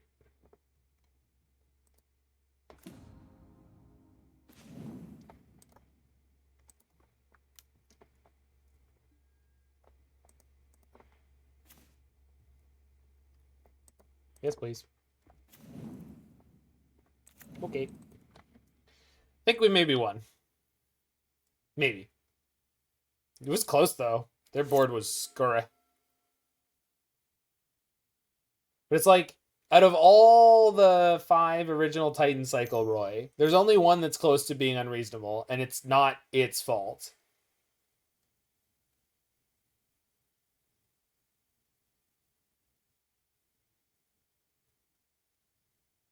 So I have Bolt in my graveyard and Helix in my hand, so this is fine.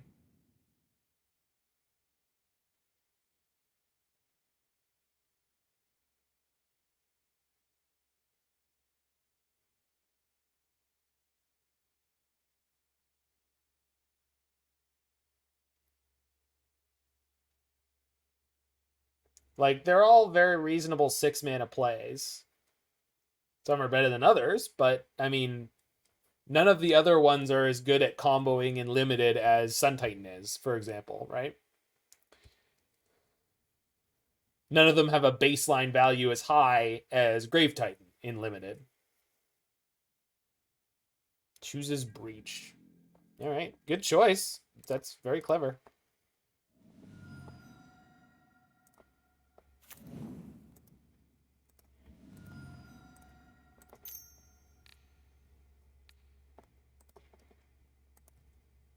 Yay.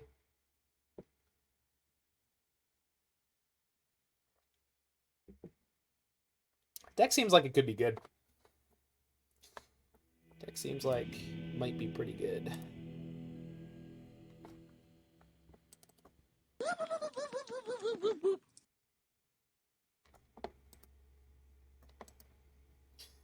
Oh, Zoidberg.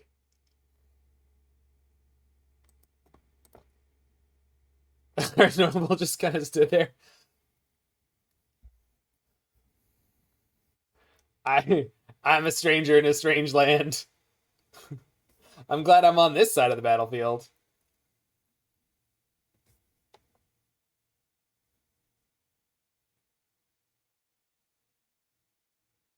Whoa, whoa, whoa, Roy. Why are you trying to fix Primeval Titan? Primeval Titan is a reasonable card in Modern. The bigger problem, if you want to view something as a problem, is Amulet of Vigor. Amulet of Vigor is what's letting people play uncounterable Primeval Titans on turn 2. Right? Yeah. And I strongly object to the idea of attaching basic land to most things that interact with lands. Like, Cabal's Stronghold is a embarrassingly garbage card. Yeah, Amulet could be legendary. Sure. Yeah, Amulet being legendary would help.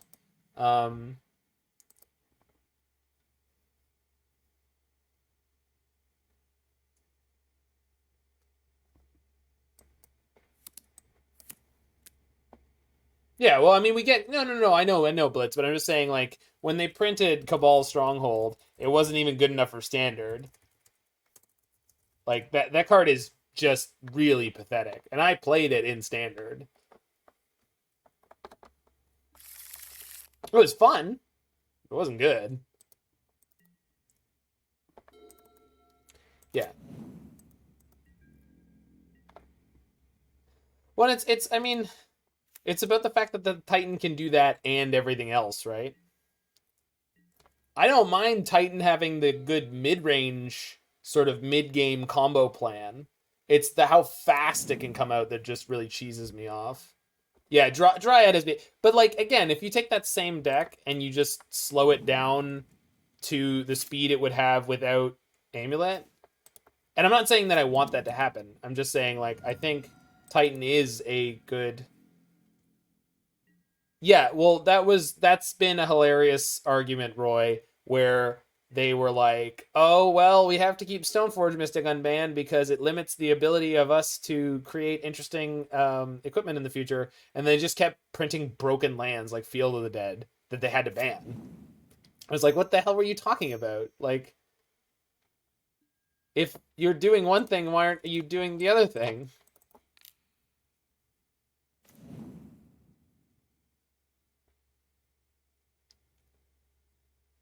No, and they don't ban powerful lands in Modern because of how easy they are to tutor. They ban powerful lands in Modern because of how hard they are to kill. There's no wasteland. I think unbanning artifact lands would be totally reasonable. I don't think they'll do it anytime soon, but I don't see Modern burning down to the ashes because they do that. Especially with Mox Opal banned. I mean, that's not really even a question. But the lack of interaction for non-basics, Roy, that's a big difference in Modern. And then it's just the general slower speed, which has become a much bigger thing in the last year. It wasn't as much before. Modern was not this slow last year. It had Mox Opal. It had Simian Spirit Guide. Yeah, yeah. Well, I hope we don't get totally shafted by this play. Uh-oh. Ugin? Ugh. It's a good thing it's not taking anything I care about. Hot the Maw. Yeah, I know. Barwick. It's... Yeah, Opal and Looting were these very strange bands. Now I don't know if someone... No. You mother flipper. All right, well, we have 4 main deck Prismari commands. I think it's 4. So we do have an out to this. 3. But we should be able to find them. That said, it's going to be a pain in the ass to do it, but whatever.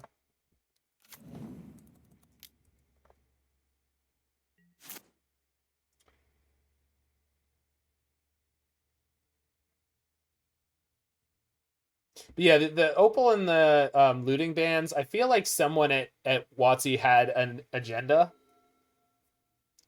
Because they banned Hogak after banning Bridge, but they banned Hogak and Looting for no particularly good reason. They just did it. Like, it wasn't necessary at all, right? Like, banning Hogak killed the Hogak deck. You didn't need to ban Looting when you were banning the Hogak. You could have banned Looting if you weren't banning the Hogak, but what the hell was that? And then they banned Opal when they were banning Oko, as well as Mycosynthelatus, which I don't cry any tears for. But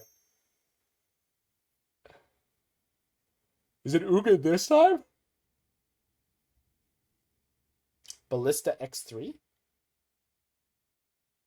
Chalice X3. Oh no. So I'll have to counter that. Shit. Jesus. Can we just appreciate how beautiful their incredible strategic draw was, too? They just skillfully drew 1 2/3 of Tron, which is really just breathtakingly impressive.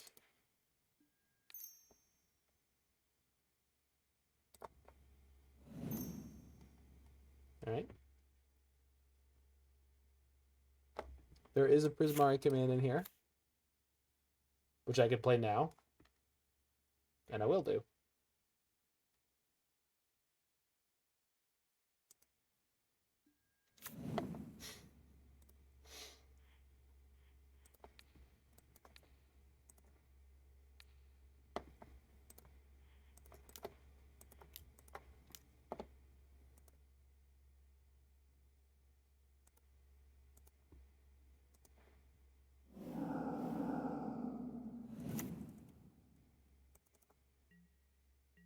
Morphose first.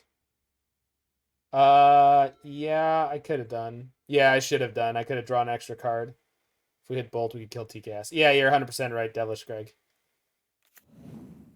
I felt like I was so strapped on mana, I didn't really see anything I could do there, but I definitely could have and should have. You right, dog. You right. Well, they're not going to have a 3rd Chalice, right? 3rd Chalice? Yep. Oh, I should have opted there. Well, don't worry. Jesus. Don't worry. Nothing mattered. This is just one of those games against E-Tron which you're just not going to win. Yeah. Oh, yeah, but don't forget the 2 or 1.66 repeating decimal Tron that they never tutored for. Don't forget that part, Blitz.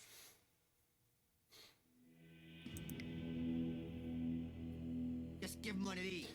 Thanks for the follow there, Boromirin. Mirin.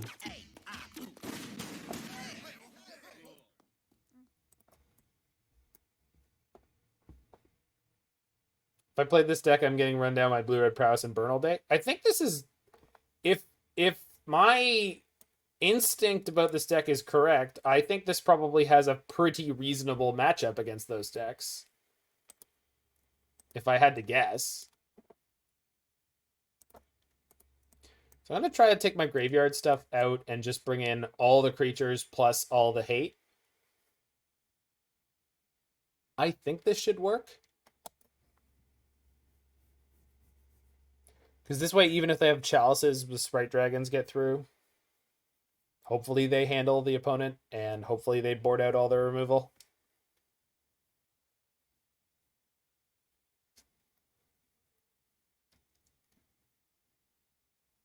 Literally looks like Yuya playing Tron. Oof. Hold on now. Yuya played Green Tron, right?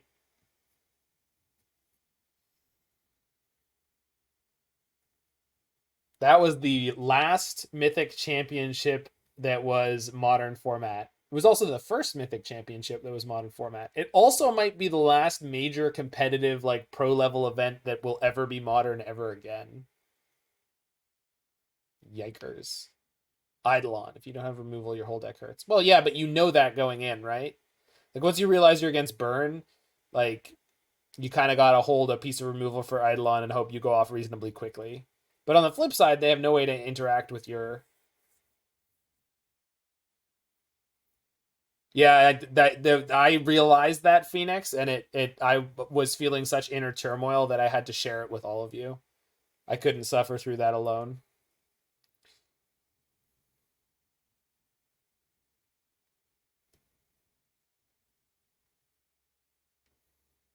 Why did you have to say it? Because I thought it. Blitz was the one who brought up Yuya, which happened at Mythic Championship London.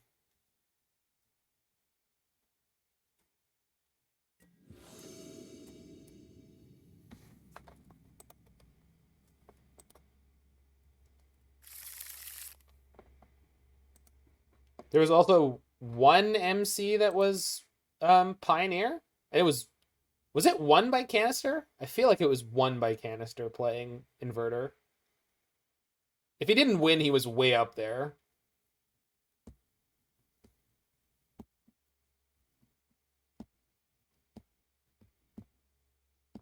Well, they're going to restore GPs. GPs are coming back. But more importantly, Magic Fests are going to have, like, large, like, 1, 2, 3, 4, 5K tournaments in them that are not the main event, right?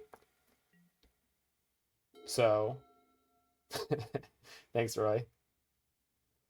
They're not going to have the third chalice, said man seconds before death.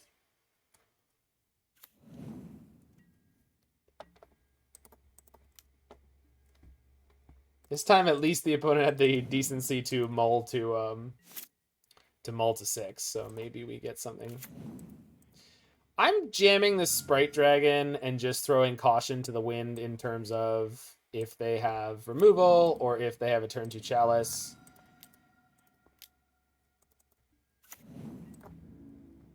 Maybe you'll see Zach and Roy at a GP or a face-to-face open. I hope so, buddy.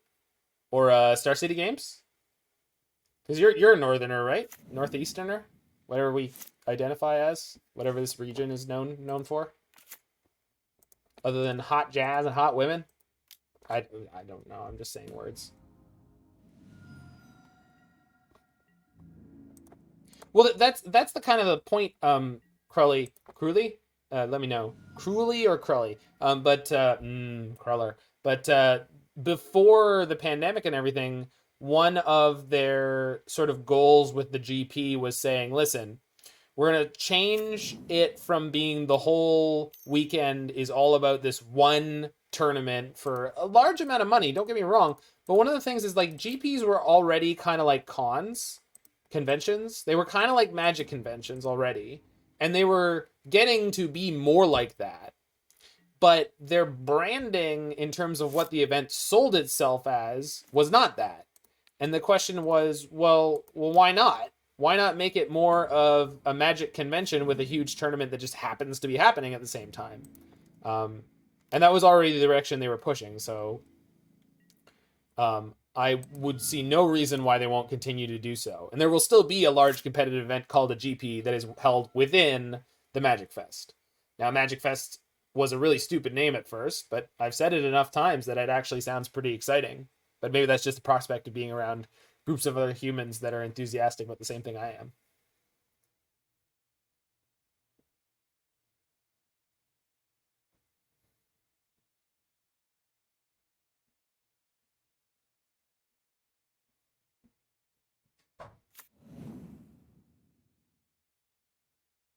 They nerfed all the side events? Well, okay, yeah.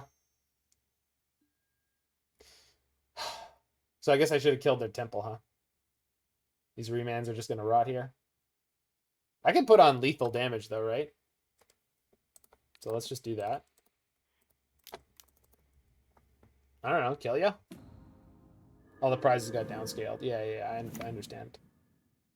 But I think they were running larger events. I don't know if Kevin Jones was the person I played against at an SCG event. Did he play a lot of Stoneblade decks? Mark Moling? Muting? I always get screwed up on that one.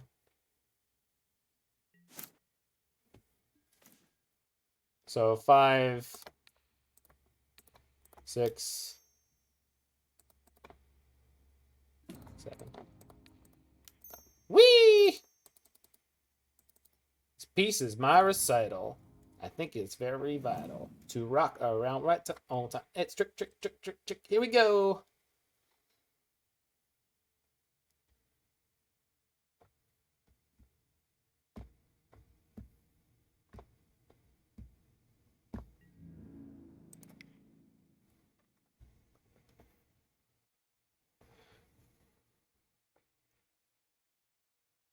Yeah, I understood, Roy. The correct pluralization is Grand Prix. Am I saying that right, Roy? Grand Prix. So they're going to bring back in their removal now, so we switch back out. I feel like that's what I'm supposed to do.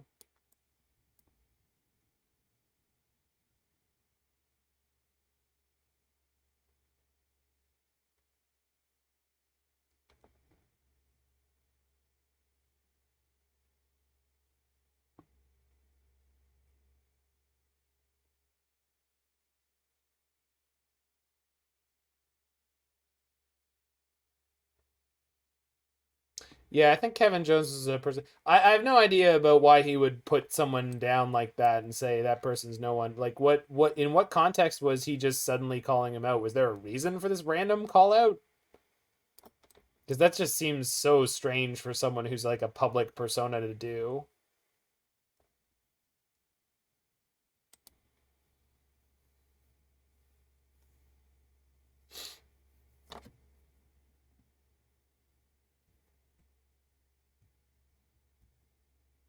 Yeah, I saw the Cedric Phillips tweet about him asking Wizards to hire him and let him like run the new Pro Tour or the new whatever it was, which was it was a very interesting approach. I don't know Cedric Phillips very well, but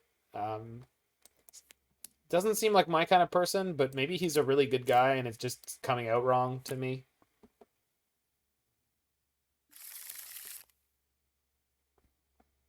Well, they had already retired buys at GPs, right? Like that already wasn't a thing anymore. Okay, so Temple. Nah, sure. Pretty much the draw I wanted.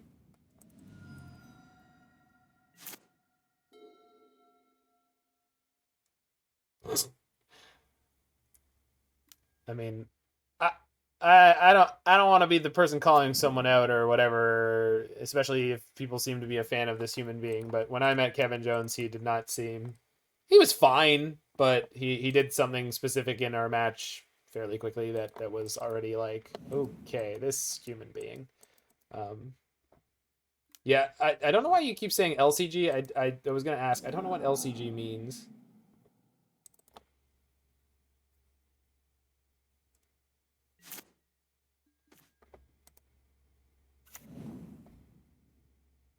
Right. Okay. Yeah. To be fair, they did spectacularly fail to make yeah,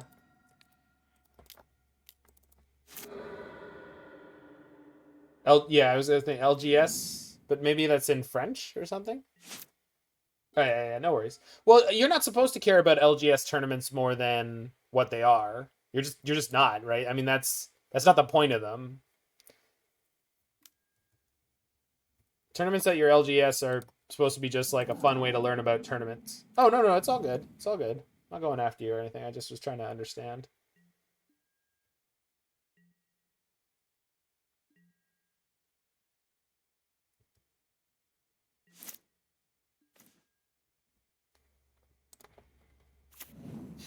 It's a lot of graveyard hate to try to get this cleansing or this Pyromancer's Ascension leveled up through. There is a Plains in this deck, so if they play a TKS, I can fetch and path it. And path is looking pretty good because we're taxing their wastes fairly hard here.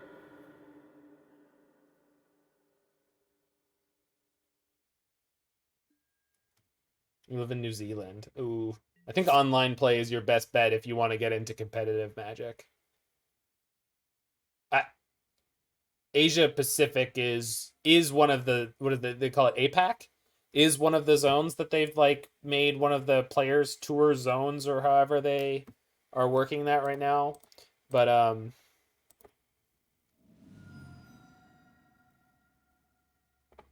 yeah. I mean, it's just a really small country. Like, it can't be the only one, right? Where that's the case. Man, I really don't want to get a Plains. But if they have Temple into TKS, it's going to be such a kick in the teeth. How bad is it going to be? It's not going to be that bad. We'll be fine. We'll be fine. It's going to be fine. Burn them out. Kill them. Kill them now. Gosh darn it. They're going to have exactly what I didn't want them to have here.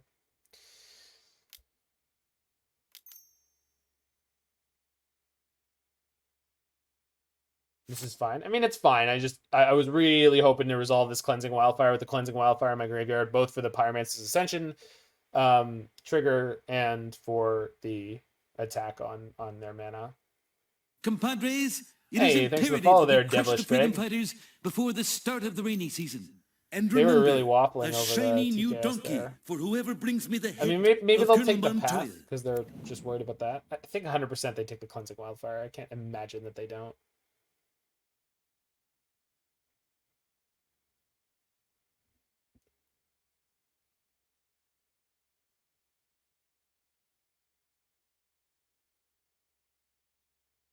No, it's okay, Mark Mulling. Sorry, this chat is more active than I'm used to, so I'm jumping around a bit. Yeah, Marco, that's part of the reason why I just have generally had an awkward feeling about Cedric Phillips. Like, I want to like him, but I don't. Yeah, I thought I was gonna say more words there, but I don't have more words to say. Like, I seem to want to like the human being, and I think they do good work, and I know someone who works on SCG, so within or around him, but I don't know.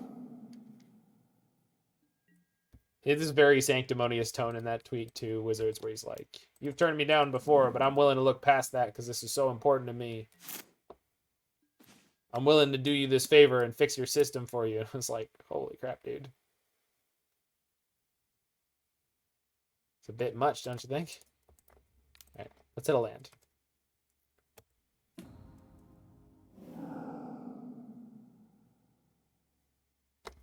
I mean, I don't think it's that they don't care, or at least people at Wizards don't want to care about countries that aren't larger.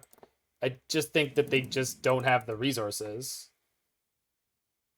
Yeah, exactly. I think that's the best way to look at it, Mark.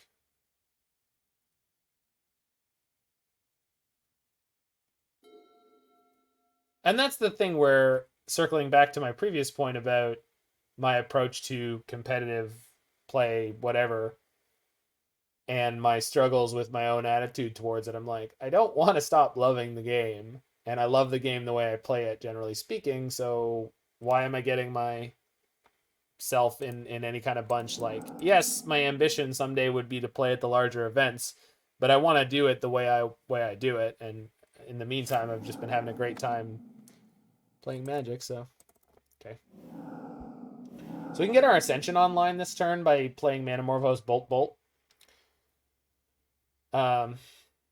Let's see if I draw anything interesting. I really hope they don't have another.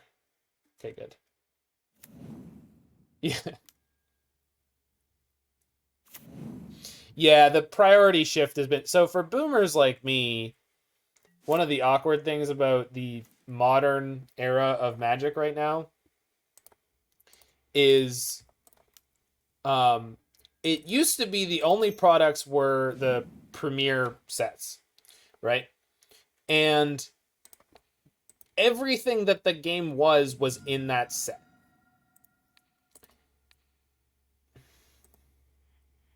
Yeah, I know he is. And that has shifted away. They put out so much product now, it's crazy. And you get this really weird, messed up FOMO situation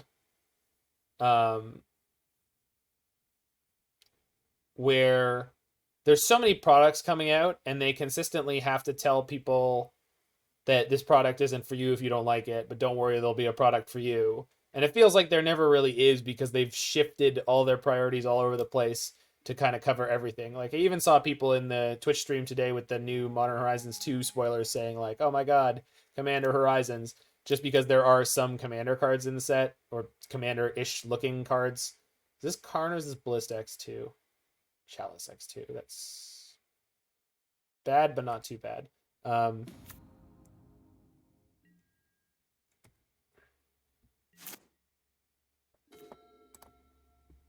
Anyway, I'm not exactly sure what my point is, but... Well, I am sure what my point is, but I'm having a hard time explaining it while trying to navigate this game against Etron. So let's draw all the lands. Forever. Yes, same targets. That is not the land I wanted. This is also not the land I wanted, but it's the land I'll take, because it makes me do 12 damage, or no, 6 damage, then 6 damage.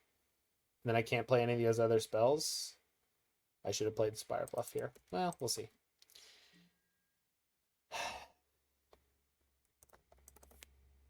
Can't believe they went Chalice on 2. What a strange choice. I guess it blanks my breaches.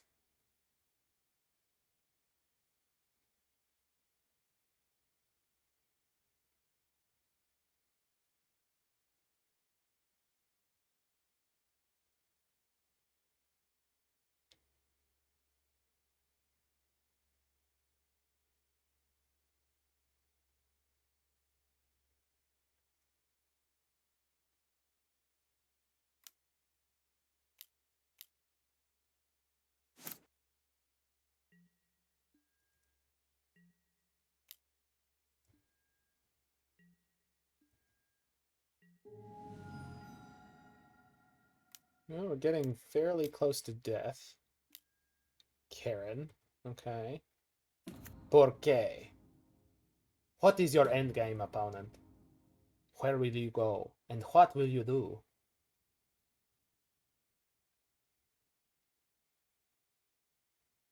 Trinisphere. Alright. Let's just try to kill him, I guess.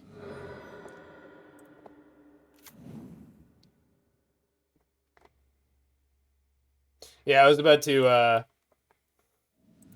Alright. Chat. Now that people have started bringing political things into it, just gonna, yeah. There we go.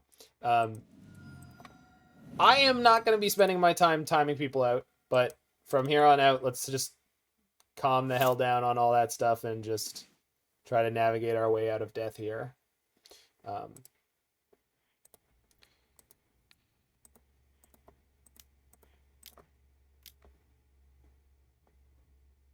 It's all good. It's all good, friends. I'm just I'm gonna let my mods go nuts timing people out. So let's just all be cool, man. Let's all be cool. Well, that's not exactly what I wanted to draw there. So Trinisphere is gonna resolve, you say? Well, It's not the end of the world. It might be the end of the world as we know it. Oh, I can make a treasure and then... Actually, this will kill them. So, okay. Bolt Karn? Should I have done? Because I need the bolt for the lethal. Chalice doesn't counter the copy Helix. That's good to know. Yeah, you're right. You're right. Who is Cornel Montoya? I have no idea who that is. Oh, you mean Celine Dion?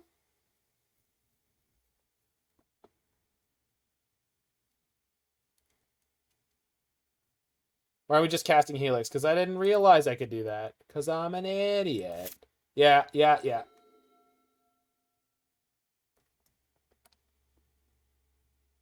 Follower alert. Follower alert?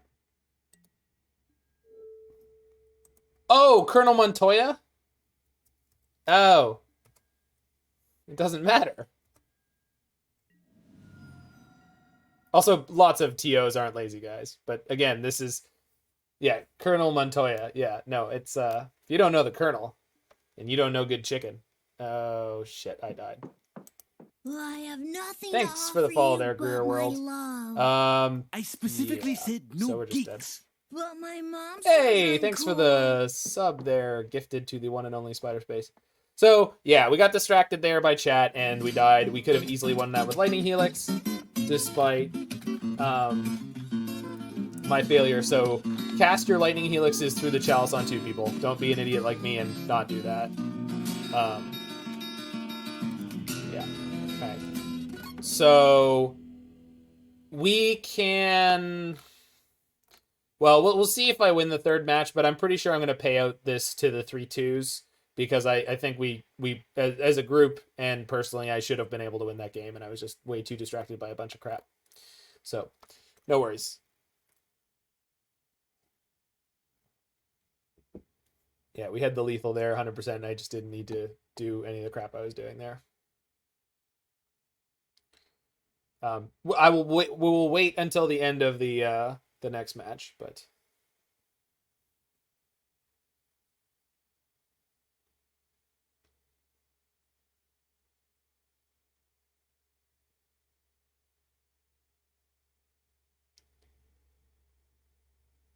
okay, Mad MTG. So there's 2 triggers involved. So I play Lightning Helix. I have a Pyromancer's Ascension that's going to copy it, and my opponent has a Chalice of the Void that's going to trigger and counter it. So, oh, that was random? It just went to Spider Space by random chance? Well, Spider Space is awesome, so...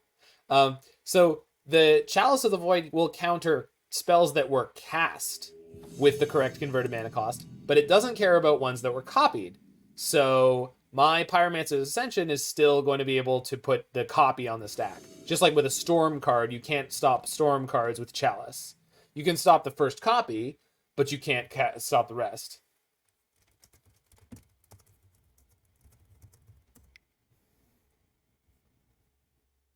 Spider Space OPRNG.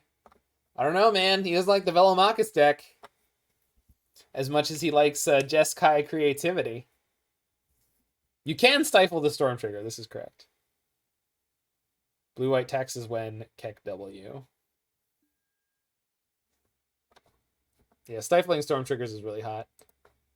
It's liking ad nauseum. Yeah, I saw the whole back and forth with you and Ryan over the last 24 hours. That was great.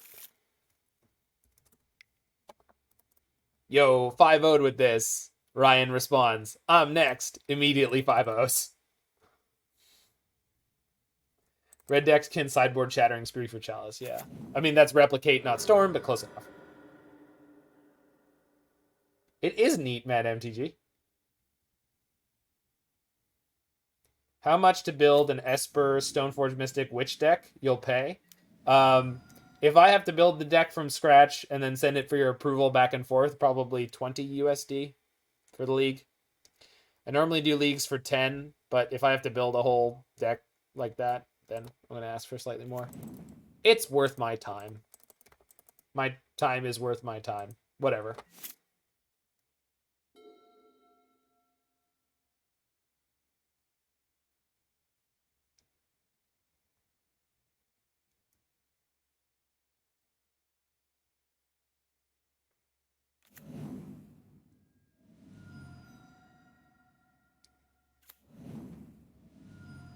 I don't know. Rish bot oof. Are you a bot? Speak now or forever hold your bot.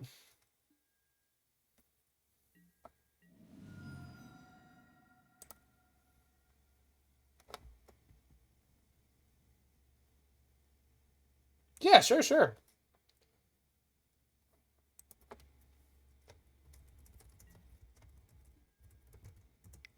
Opponent said, I assumed you are on Grixis Shadow. Fetch lands are so random. Interesting. I don't really know what they mean, but I told them that is an assumption. Roy, write something in the actually text and see if Rishbot Ufa can read it.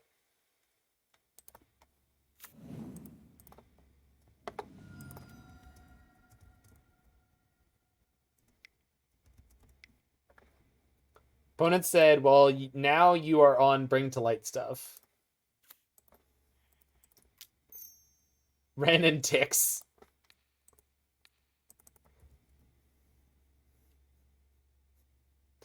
Opponent is baselessly speculating on what deck I'm playing and is thoroughly confused. I say baseless. They obviously have conclusions they can draw from my mana sources and from the Lurrus in my companion zone. Quirky fetch lands. So random. How do star creatures in the graveyard interact with Vesper Lark? Well, no, it depends. No, it depends. Star creature depends on the star creature. So what kind of star creature are you talking about? Because there are different types. There are ones that have what we refer to as characteristic defining abilities, like Tarmogoyf. Tarmogoyf has the correct power and toughness in all zones. Versus, say, not a lot of, but there are some things that are similar to clones. Not actual clones, because usually they're 0/0s, but there are things similar to clones. Yeah. So that is called a characteristic defining ability, and it functions in all zones. So no matter where that card is, that is going to be equal to true.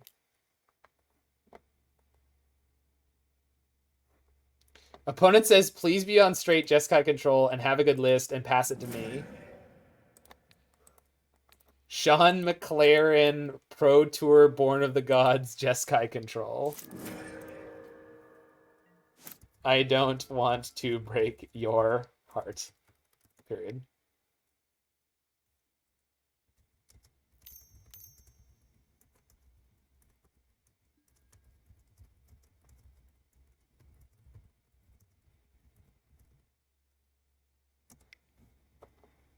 No. The CDA is equal to the correct value in all zones in all zones. Unless it's like one of those weird ones where it's based on something goofy. I'm trying to think of what it could be. Mostly I'm just thinking of like old cards that were written with a star, but they're not actually that in Oracle text. So basically, look up the Oracle text, and if it has a star as its power toughness, and there's an ability on it that says like these things are like this power and toughness is equal to something else, then it's going to be equal to something else. How much do I bench? It's been a long time since I have been able to go to a bench press and actually do one. It was 120 the last time I was on a cruise ship, but that's a while back. I think 120. Was it more than that? Was I doing 2 plates? It might have been more.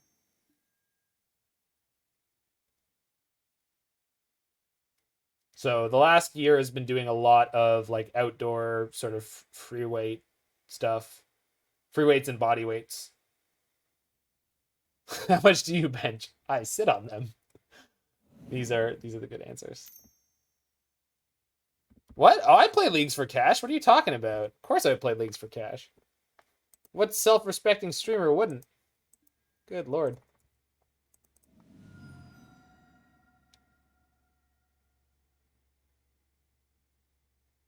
Thanks, TLA Shireman. Yeah, I would be benching actual weights, but I can't go to the gym right now. Everything's closed in Ontario. I could have gotten Manamorphose into Archmage's Charm there, and I didn't realize it until just now. Yeah, there we go. Greer World figured out what I just figured out, but probably at the correct time. Still, I think we'll be all right.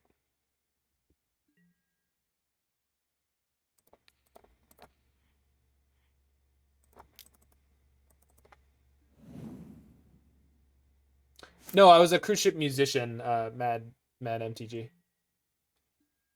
I was a musician on cruise ships. That was my job. That's my main gig. I will theoretically go back to it someday soon enough.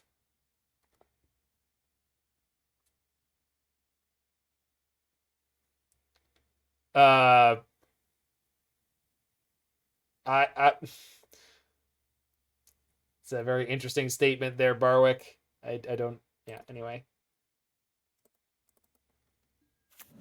I'd rather schedule it for tomorrow because I'd rather schedule that for tomorrow since I have my next deck lined up for tonight already. Am I going to stream less then? Well, I'm not going to be able to stream at all when I'm working on ships. So the answer is yes. Bolt. Am I going to 1? No. Lavadar. Okay. Not going to 1. Going low, but I'm not going to 1.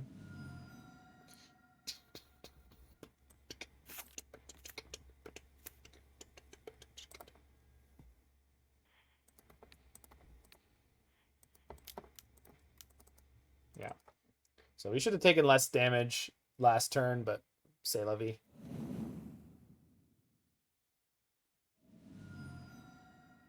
Dr. Pepper or Dr. Thunder? I don't know what Dr. Thunder is, so Dr. Pepper.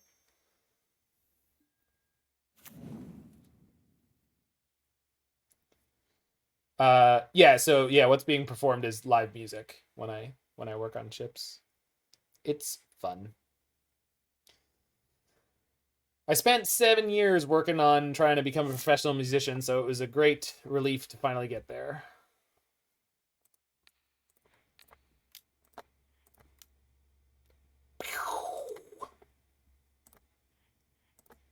It's grease lightning.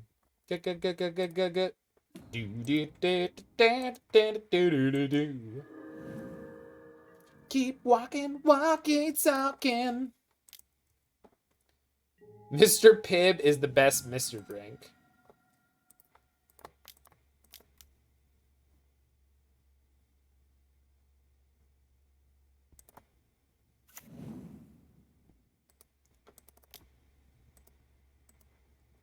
Well, Barwick,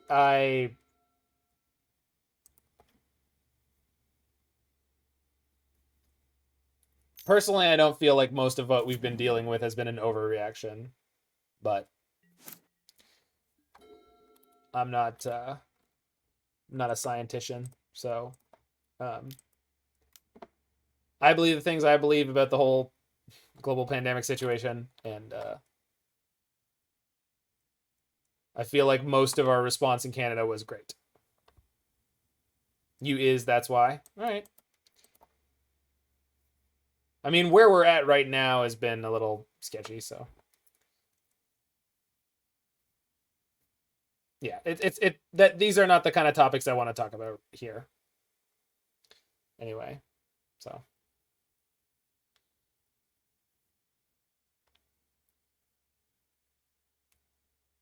Played trumpet for 7 years. It's been 6 years since you touched the instrument. You'll be fine. Manamorphose first. Well, I don't want a Manamorphose first because there's no Manamorphose in my graveyard. So I want to play something out of my graveyard first, of which there is another copy in my graveyard. And then I'm going to play Manamorphose forked a bunch of times. I think that makes sense. Greer World. Gruyere World. Oui. I don't know if you're naming yourself after cheese. Mr. Pibb is the best Mr. Drank. I haven't had a Mr. Pibb in a long time. Dr. Pepper I basically think of as cherry root beer. For whatever reason, that's how Dr. Pepper sits in my brain box. So go Helix.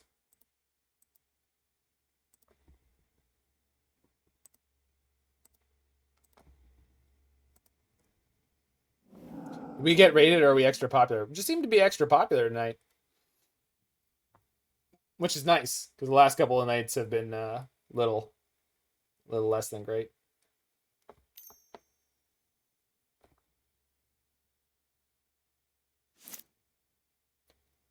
Oh, I don't know about that, Crowley. I've had I mean, it definitely does take something away from it, but I mean, we've had to adjust, and so we have.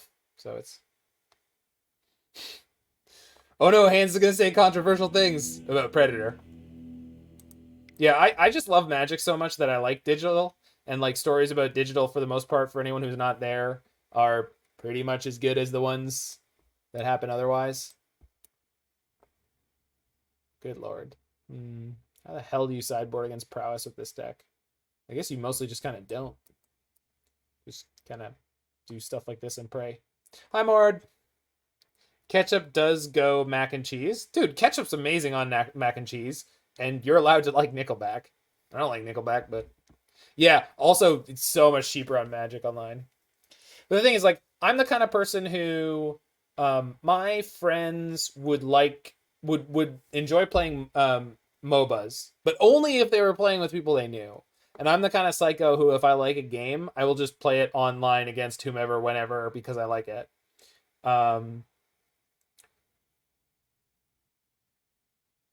I like playing with friends better, but like certain games, I just like them so much I will play them online in a vacuum. And so when we were playing Dota 2 back in the day, that was one that I would always just be playing whenever. And anywho, I think you get my point. All right. But the real question is, how is there a Predator 2 if the Predator died in Predator 1? Is that time travel? Is there time travel? Because that's what made Terminator 2 great. 1 to 2 Sprite Dragon over Remands or Prismari is reasonable if you feel like it. I just don't feel like it against the Lavadar deck. I'm just allergic to removal. Because there's more than one Predator. Oh, well, I didn't know that. They came looking for him. Oh my god, he has friends? Oh, that changes the whole feeling of the story.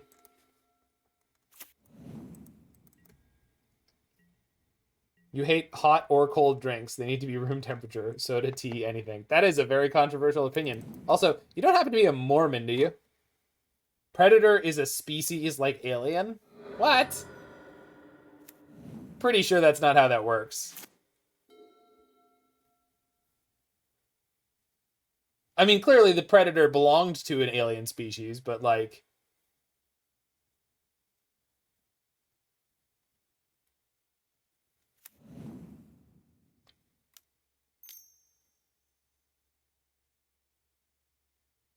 Room temperature milk. Well, warm milk is a thing some people like, so I can't imagine that room temperature would be that bad for the people who go for warm milk. They captured the alien and used them as we use deers. How do we use deer? I'm confused. Mine will be blown with the new Predator movie? Okay.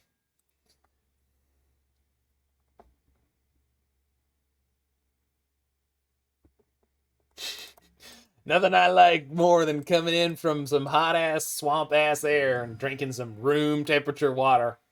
God damn.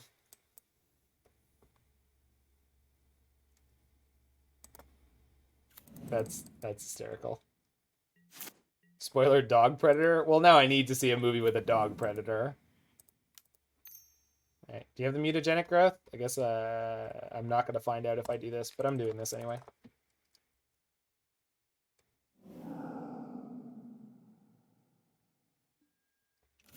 I like room temperature water just fine, Mark. Or like just south of room temperature water. Just a shade colder. Not too cold. But like, I put this water in this Nalgene, an hour ago, which was fairly cold. Mm-hmm. That's fair.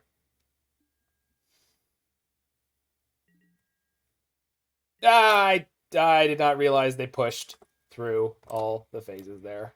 Oops. This is potentially very bad. Oh no, we were never drawing lands anyway? Okay. Never mind then. Everything's fine. And by fine, I mean we're probably mostly dead. But we'll see. This guy who drinks 7 liters of water a day, you like cool water. I drink a lot of water too. Like a lot. And especially because I exercise a pretty good amount. I think I drink this bottle probably 3 times a day. It's a lot of water. A lot.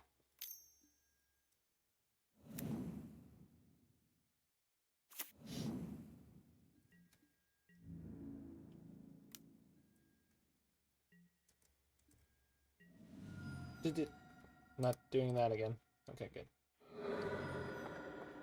I should get a duel here, but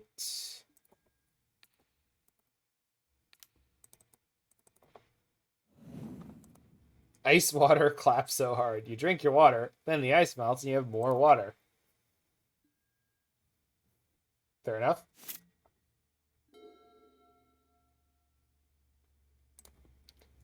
Okay. What is body temperature in Celsius? 34, 28.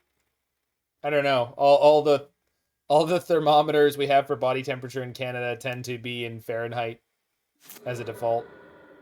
37? Okay. So my first one, 34, was closer. 37.5? That sounds right.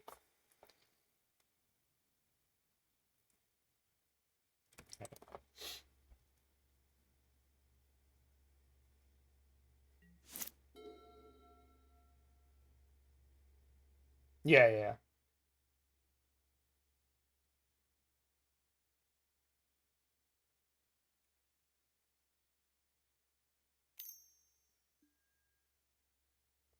Yikes.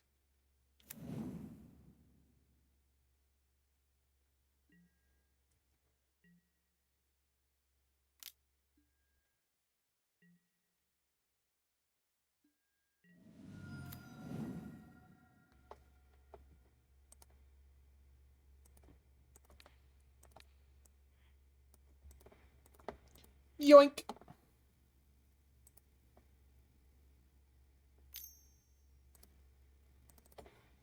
Yoink! Spell Pierce. You nerd.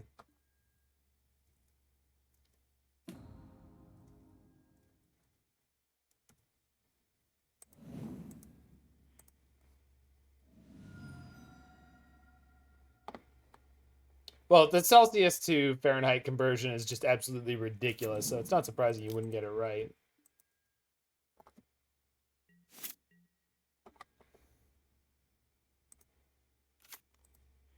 The most ludicrous intermeshing of numbers I have ever heard of.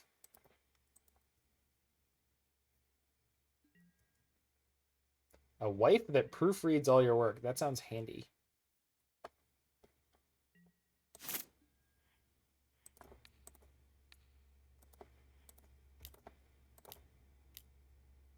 Yoink. You could do Kelvin in Iceland. We had to do Kelvin in high school, but Kelvin is easy from Celsius.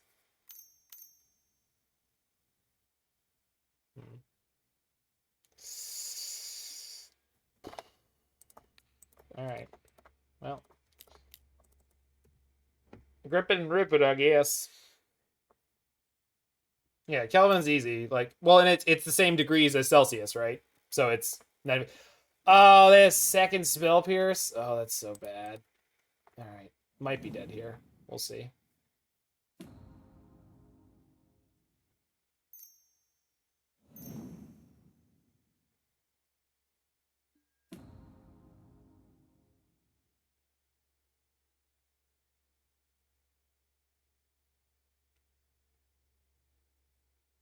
Yeah, so hands, yeah, it's 0, exactly, yeah. Negative 274, no, 0, because temperature, in theory, is a measurement of energy, so why wouldn't 0, you Sprite in your last main phase? Yeah, I could have done Draken.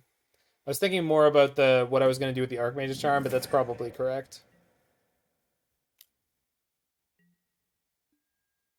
Well, there they are with Exactsies. Yeah, I feel like that's probably where I should have cast that spell.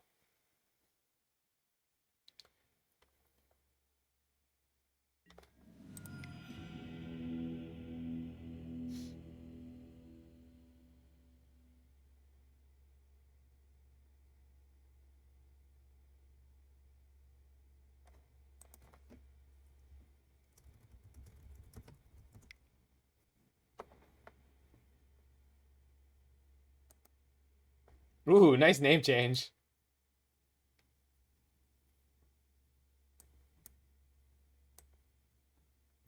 That is a fantastic name. Lukewarm.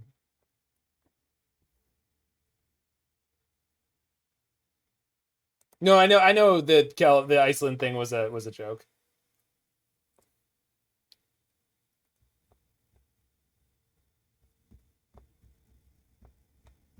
It's not sending twice on my screen, Luke.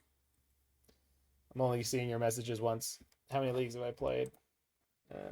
4/5 of 1.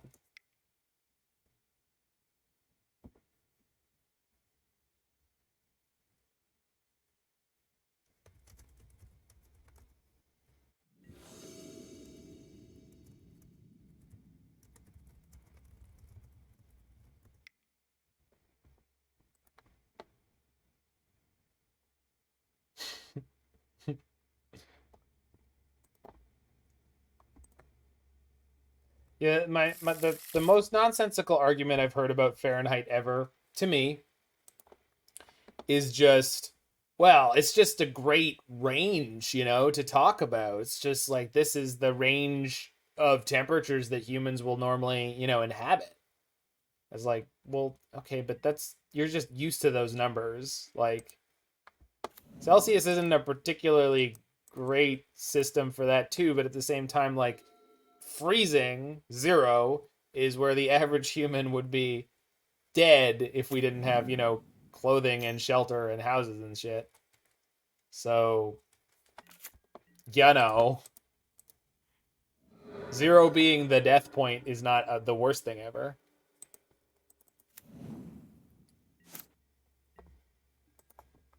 Okay. So I'm going to sit because if they have a Stormwind coming in this turn, I want to be able to remand it. Fahrenheit makes your thermometer look bigger. Well, and there are people who have like the slightly strange argument as well that's like, oh, but you die at 0 Fahrenheit too? Yeah, you'd be really dead. Like, not even a little. Okay.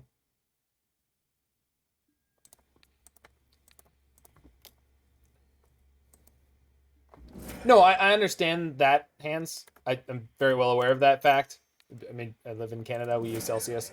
But the point is, like, if people want to use the argument of, like, oh, it's the band of humans, like, living, it's like, well, no, that works just fine in Celsius. Like, it's between 0 and 30. And things outside of that get really uncomfortable very fast.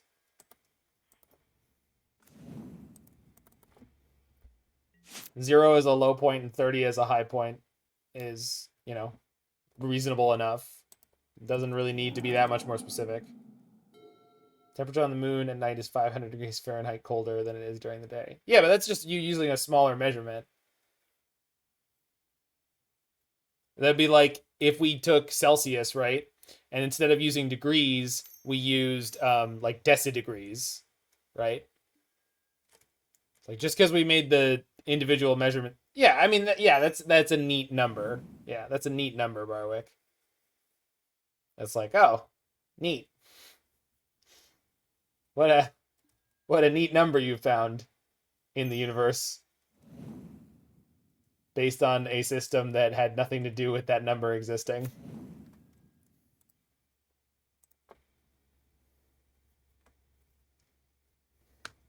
The fact that it's almost exactly 500 really ruins the effect, though.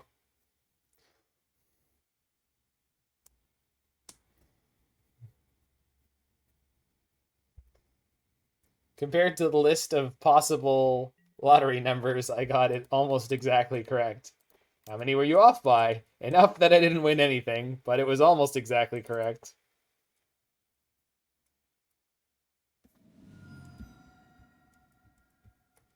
Yep.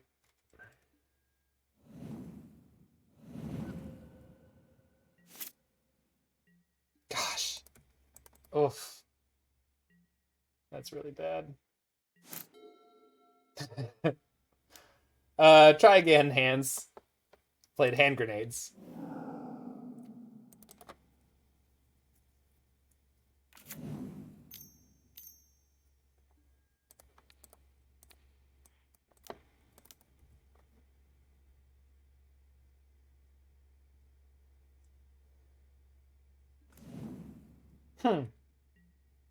Great if I could eventually draw that land.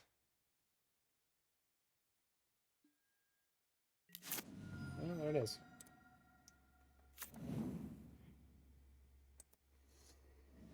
Them having mana up here really sucks, the big one. But I mean... No. I can't go out for here.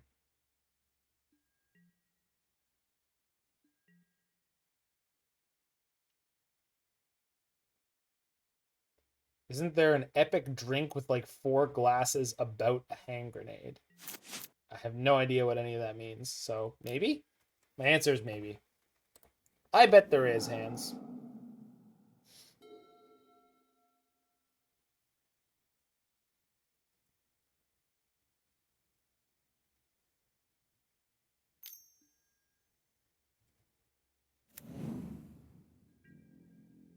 Opponent choosing not to play the expressive iteration before combat.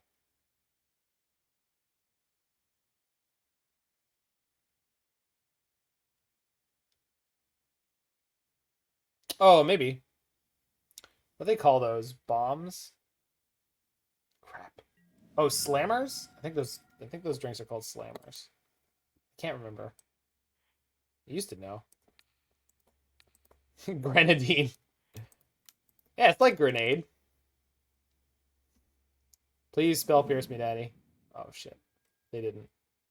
That's scary.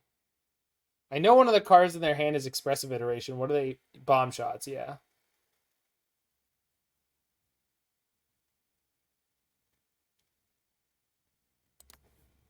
Opponent, why are you being so annoying? Yeah.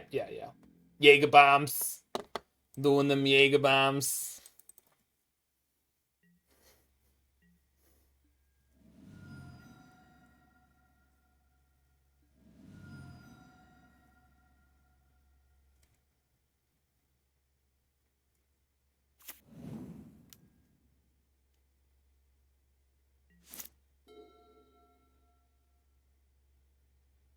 Feel like we're dead here.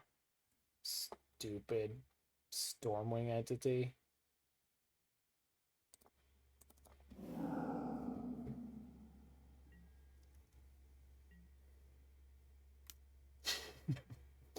Not now, Chief. I'm in the fucking zone. Bolt. Gross. But at least this probably means they're out of instants in their hand. Although they probably have the counter spell that they were sandbagging last turn. Spell Pierce or what have you. Protein. Gotta get them gains, brother.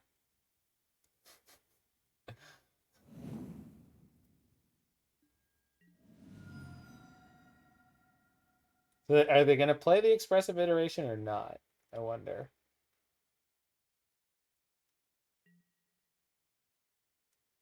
They're not.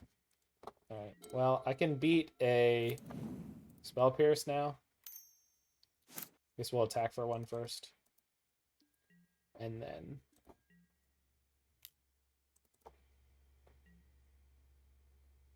Oh, but then the anger won't do enough damage. God damn it. Ugh, I hate prowess so much. All right, whatever. Hopefully I'll hit a land with what? Prismari Command?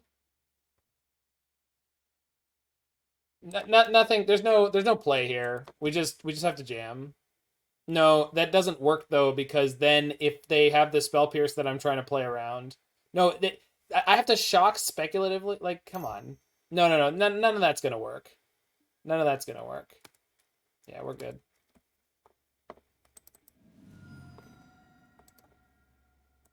Okay.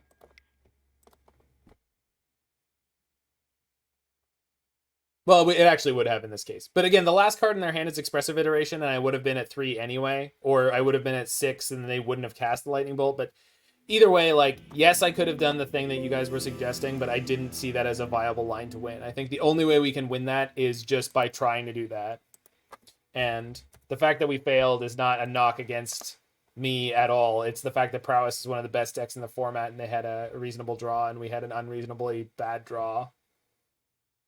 So, yes, I could have made that play and tried to 2-for-1 myself just to kill their Stormwing and kill my own.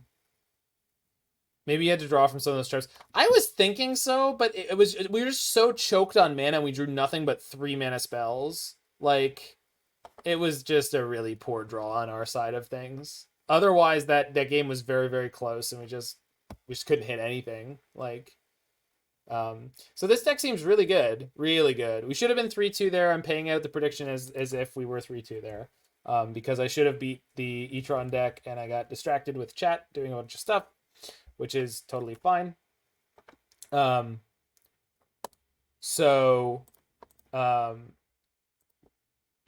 this deck seems very good. I think it actually has a reasonable prowess matchup, though I'm sure you're supposed to figure out exactly how you're supposed to be sideboarding with this. I don't actually know. So, yeah.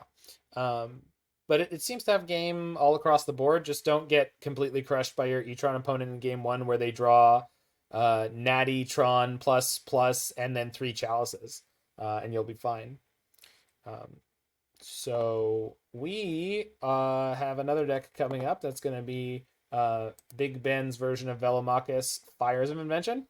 But if anyone's in the future watching this video on the YouTube and you've enjoyed the Jeskai Ascension Breach deck, you hit that like button. If you want to see more stuff, you hit that subscribe button and check out any of the other videos that are being suggested to you right now for the Mana Symbol channel. So enjoy all those. And for anyone who's live,